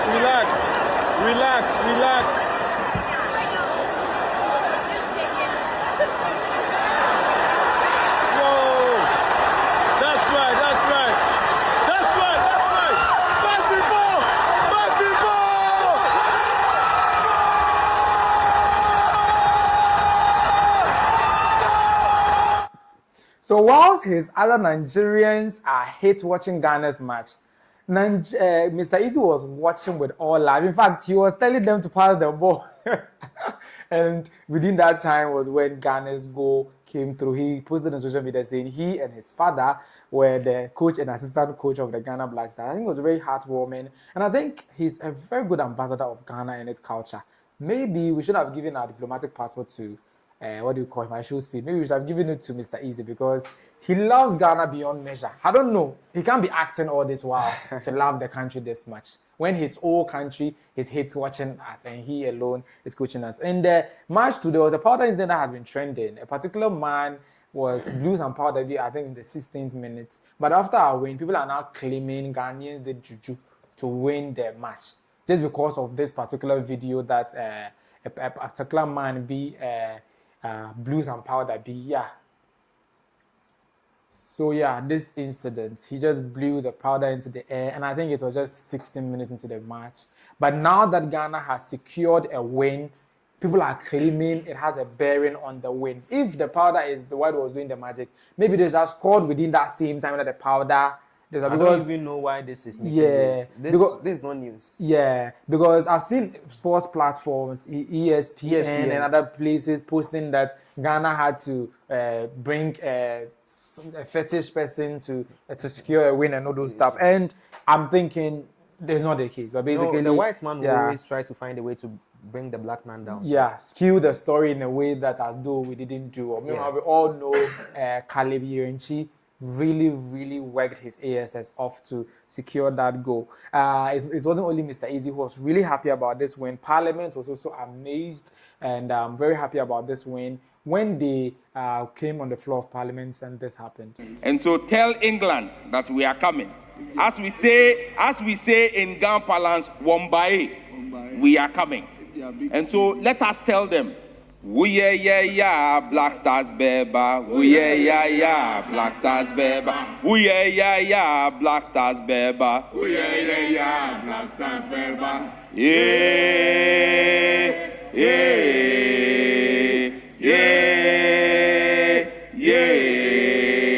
We yeah, Black Stars beba. And to the three lions of England, ye din kunim, ye diko, ye besane di biom. Mr. Speaker, yesterday was the first day I saw our Vice President dancing kakalika on the stage. Mr. Speaker, Ghana Black Star will say, yay! It wasn't just them. It wasn't just the jubilation songs. According to this MP, the Ghana Black Stars match was fixing marriages when he said this. Communities were united. In my constituency, one of the viewing centers, Mr. Speaker, it was interesting to know, started in Alavanyo because of the problem between Alavanyo and Nkonya. Years, the families did not see each other. But yesterday, around 11 o'clock, we have families moving from Nkonya to Alavanyo to watch the match. Mr. Speaker, another incident happened in one of the viewing centers. A man who divorced his wife for 4 years hugged the wife at the viewing center. And this morning, Mr. Speaker, we were told that the woman was found sleeping the former husband. This is what yesterday's match has done to our country. Mr. Speaker, to conclude, in Numbers chapter 13, when Moses sent the 12. Okay, so yeah, for want of time, let's cut that short. But hey, MP way, MPs can lie, Papa. How can you say it has fixed people's marriage? You know, I thank Ghana, I thank my country and my players for fixing people's marriages. But I'm begging them. I shouldn't say what I'm about to say. I'll have a lot of backlash, but I don't care. What are you saying? I'm begging them. I want to see Kojo's cancer's pono. I want to see. You come out. You want to see what? That guy. He know the hold, but no, you know be the hold. You know. I thought you say the guy always the chase clouds. He say Ghana come out where this guy no do. You know good. You this that. Hey, maybe if you go hold. No, you don't hold anything. That's about that. But no. But why should he come out and be saying that? Yeah, I don't know. Sometimes he just wants to be in the news for If knows this what. guy, he's lucky he's in Ghana. He's not in Zulu. He say he did Zulu region for South Africa. Then go babam say massa. Then come out. Can't do make we watch. We're in this country where people say stuff and we let them. And we let them. Like, It's not right for me to wish Ghana to, Yeah, but from the look of things, Ghana would make it. Oh, Ghana will make it. Ghana will make it. But at this point, we just need one more point. One more point. But we shouldn't be so confident, Charlie. These are our boys. England and Croatia can. Please. Let's not go there. Like, it's possible. It's very possible. It's possible. It's very likely. Yes, but It's but we likely. believe in our because boys. watching the ball we played with Panama, boy. Yeah, they really played us. They but really just that played the us. goal is what matters. The goal is what matters. Charlie, if England, we are to play that same ball against England and Croatia, we will be watching Kojo's Kansas Pono. I'm telling you. So I'm sure definitely we will play better than that. Yeah. Maybe Panama, we just wanted to secure the 3 points. The 3 points. The 3 by points. So defending throughout. Yeah, we didn't want to possession risk and that stuff. much. Yeah, because we knew that match was very crucial to us. Yes. So probably England and Croatia will play we'll better than open that. up and do better Not we really. did. I'm not expecting Ghana to open up, but we'll play better than what we did. Than what we did, yeah. So I'm talking about playing better. Yurenchi scored the goal, right? Yeah. But the man getting all the flowers is Semenyo. Apparently Semenyo, he won the man of the match. But not just that crowd. His he won the man of the match with his fiancée in this video. Love is sweet, love is sweet, love is sweet. You just taste it, better feel it. Okay, you see that dress that his fiancée wore to the game? It's apparently a corset, like a whole set that there's a slide to that effect that she wore to the game. Now Ghana's fashion, normally I call many pound. Look at what the woman wore. She wore a corset made of Ghanaian colors from top to toe. Like the woman really came prepared. You see the thing? So this corset, it was made by a Ghanaian British fashion designer. I've forgotten her name. But Ghana's culture is being exported in this World Cup season. Semenyo and the fiancé are living it. Won the man of the match and the woman of the match. And the woman of the match. And they will go and she will be like, take your country off me. Hey! And I tried that when you go home, Semenyo was the one who took the corset off. They'll definitely be like, take your country off of me and you should get me. And hey! But anyway, it was really, really nice to watch. But I think why didn't they give the man of the match the guy who Caleb Grinchi, who the one who scored the goal? Because Semenyo didn't do anything, did he? My point. Did he do anything? I think the only thing that would make Grinchi not get is the yellow card. Apparently, I think he was carded earlier. But the biggest moment in the match was the goal. Yeah. So the man of the match, do they consider cards? They don't consider cards, but they just consider who was the greatest performer during the match. And it was Semenyo. I don't think so. Did you watch the Ghana match? No, I didn't Okay. But I think Semenyo didn't do much. But I think the one who scored, the savior of the day, Caleb, should have been the man of the match. But of course, he wasn't. But there's a beautiful video to that I would want us to check out. Like in the video, at the stadium, there were lots of high-profile personalities from Ghana there. And this particular video is heartwarming. I can't finish this show without playing this video.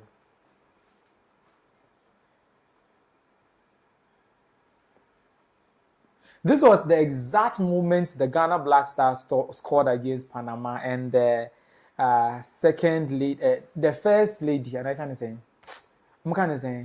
the second lady of the land, and I said, the vice president of the country was overjoyed, and I don't know, the FIFA people, they located her and put the camera on her, and she was dancing joyously. Like that moment trended everywhere. Everybody was just posting it, and I was like, this day, like, it's really, really nice. Which is about match. And that day, your vice president was there. Otunfo was there. I think there's a picture to that effect. Otunfo was there. The Gamanche. the king of the Ghana people was there. A lot of high-profile people. I think I was watching the ball and I was like, hey, so these people in their stands and you are disappointing them. Yeah. So I actually gave up.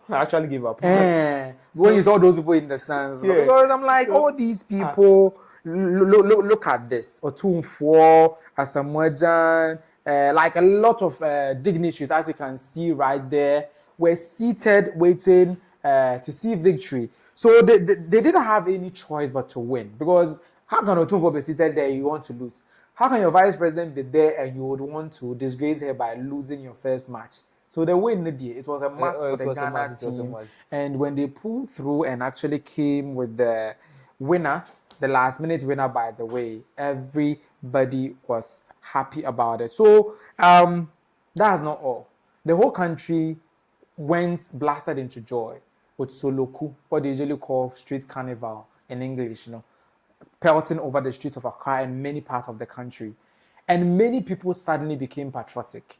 Like a lot of people are now adorning Ghana colors, even to the point where they are now adorning their pet stuff with Ghana colors. I saw that video and I was like, hey, Papa, what is the say? Look at this.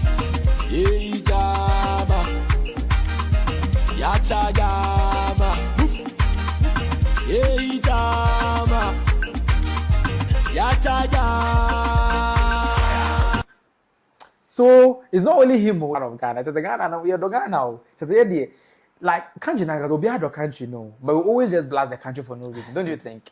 Oh, yeah. We all love Ghana. Oh yeah. There's no place like home. Everybody loves the country until Black Stars give us a reason to hate on the country. Is that the case? Black Stars will give Lewin a reason to start acting porn. He will not. From the look of things, you think Black Stars will not make it past the group stage? Oh, for now, it's not possible. I didn't watch their performance.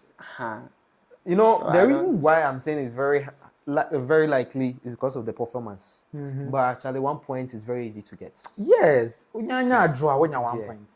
So and even if we don't get the 1 point, Abi, we can be fair. One of the best. We can qualify through. One of the best. And is it possible? It's very likely. It's very likely. So Ghana in the case that we don't get the 1 point, we'll qualify. It's very likely. Ghana is qualifying out from the group stage. Ghana will definitely go to the next which stage. means that Lowen's stake won't see it. Yeah, we won't see it. We won't see it. So even if should we be disappointed? I'll be very disappointed because I don't think he has anything to show. I want to see that not tiny, minute thing he's holding. And now it's is it that thing? But anyway, while the game was going on, I think the Brazil game, a particular man was watching things. You see the way that we say that Lewin is about to do something that we'll see, A particular Brazil man was also watching things in the stand. Look at this. Well, I think we may have caught someone there, and now he's trying very hard to play it cool after realizing he's on the big screen. Back to the action here in this 1-1 match between Brazil and... Instead of watching the game, he was watching in between certain things. What was he collecting from there? No, I didn't want. He's the man of the match of that game. This one go finish, then go talk, say he go Thiago no play ball. Wait. He go finish, then go talk, say Vinicius no do anything. You but sit and watch the ball. Yeah, he was sit and watch Keke. You were watching something. It's not his fault too. Tell these ladies too. Look at the things on display there. Oh, now I know what. This is not the only thing I think I'm seeing. They are wearing things to this one, but they are really taking an advantage to display themselves. And you know that this was like displayed by the main FIFA camera. Yeah. Yes. So I'm like, the FIFA people, they are now capturing moments of the pitch. And I said, oh, they capture fan reactions and all that, like interesting moments. And how did they capture this particular one clearly? Like, you see the way that they captured our vice president when she was dancing. I captured this camera. That's I don't know who communicates to whoever is controlling the camera that there is something interesting right now. Because it was very at that moment. They just captured, and it was even unaware. He was unaware. Or it's planned. I don't know.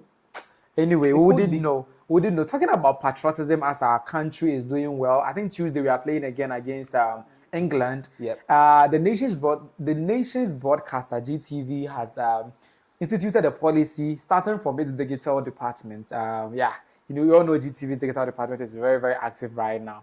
They instituted a no Ghana JC, no entry policy, and the video that they shot from it was very hilarious. Take a look.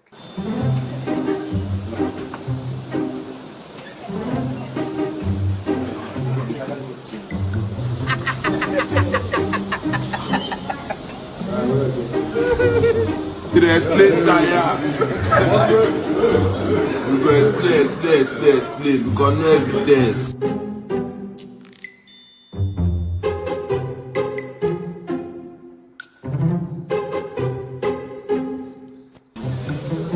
In the name of Jesus. You say what? Don't command me. Come here. You are dealing with a man, not a woman. What do you mean? Who? You think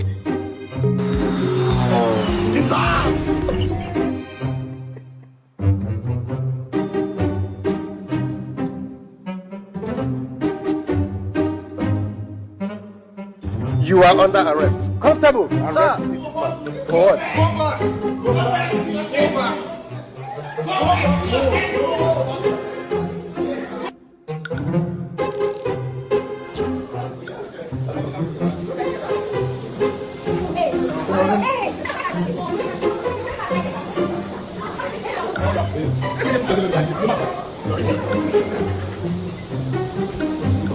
oh my God!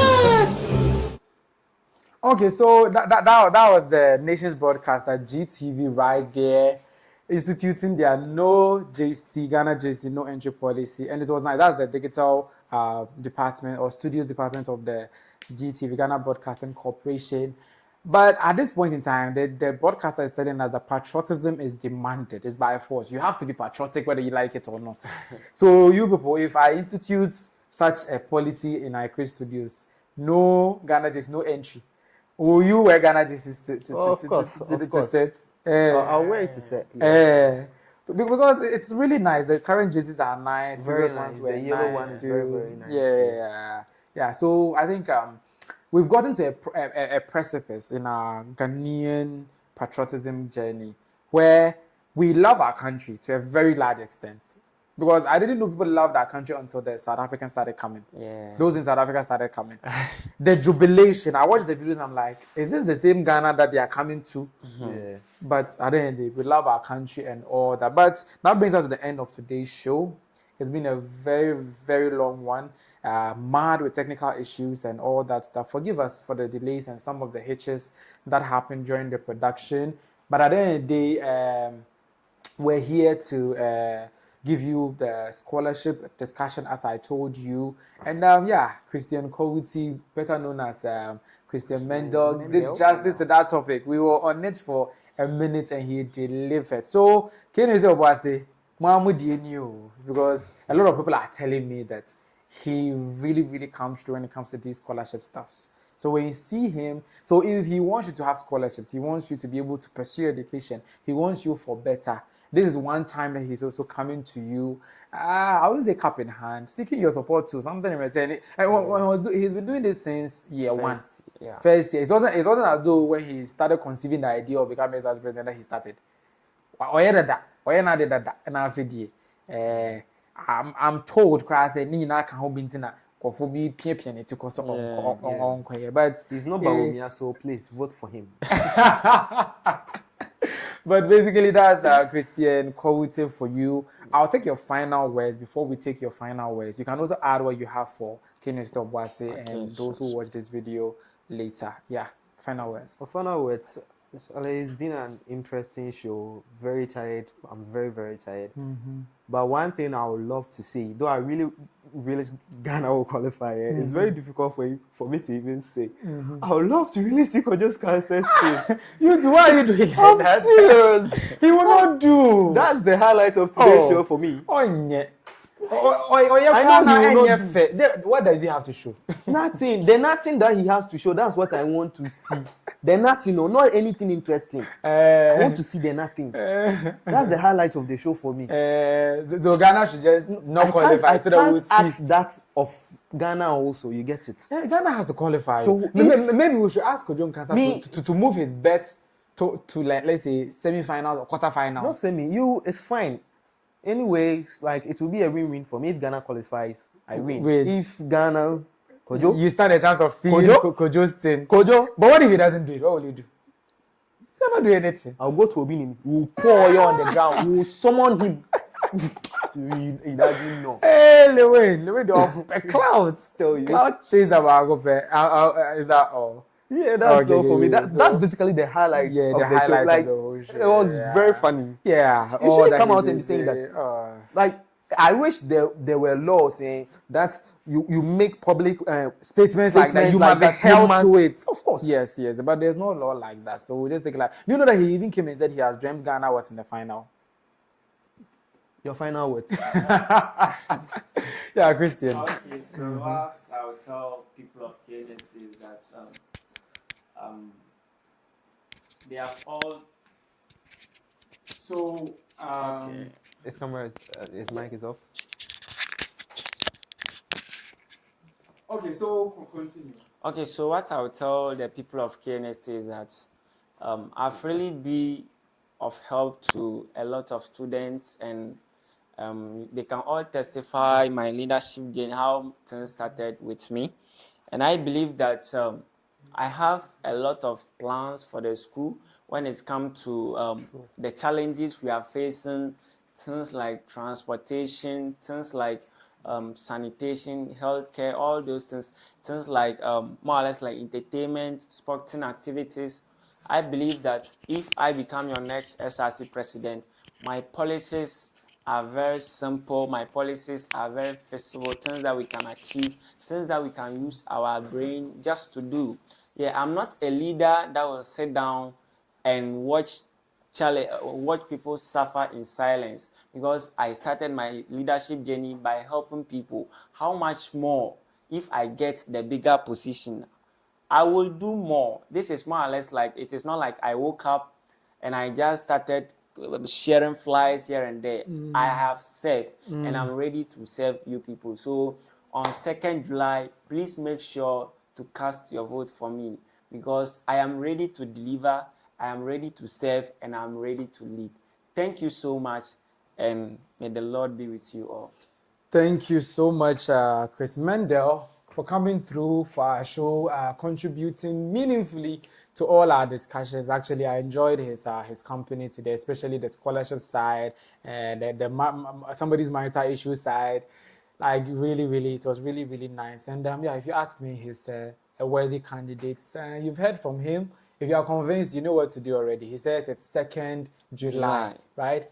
Do well to do it's fine for him, and do it well for him.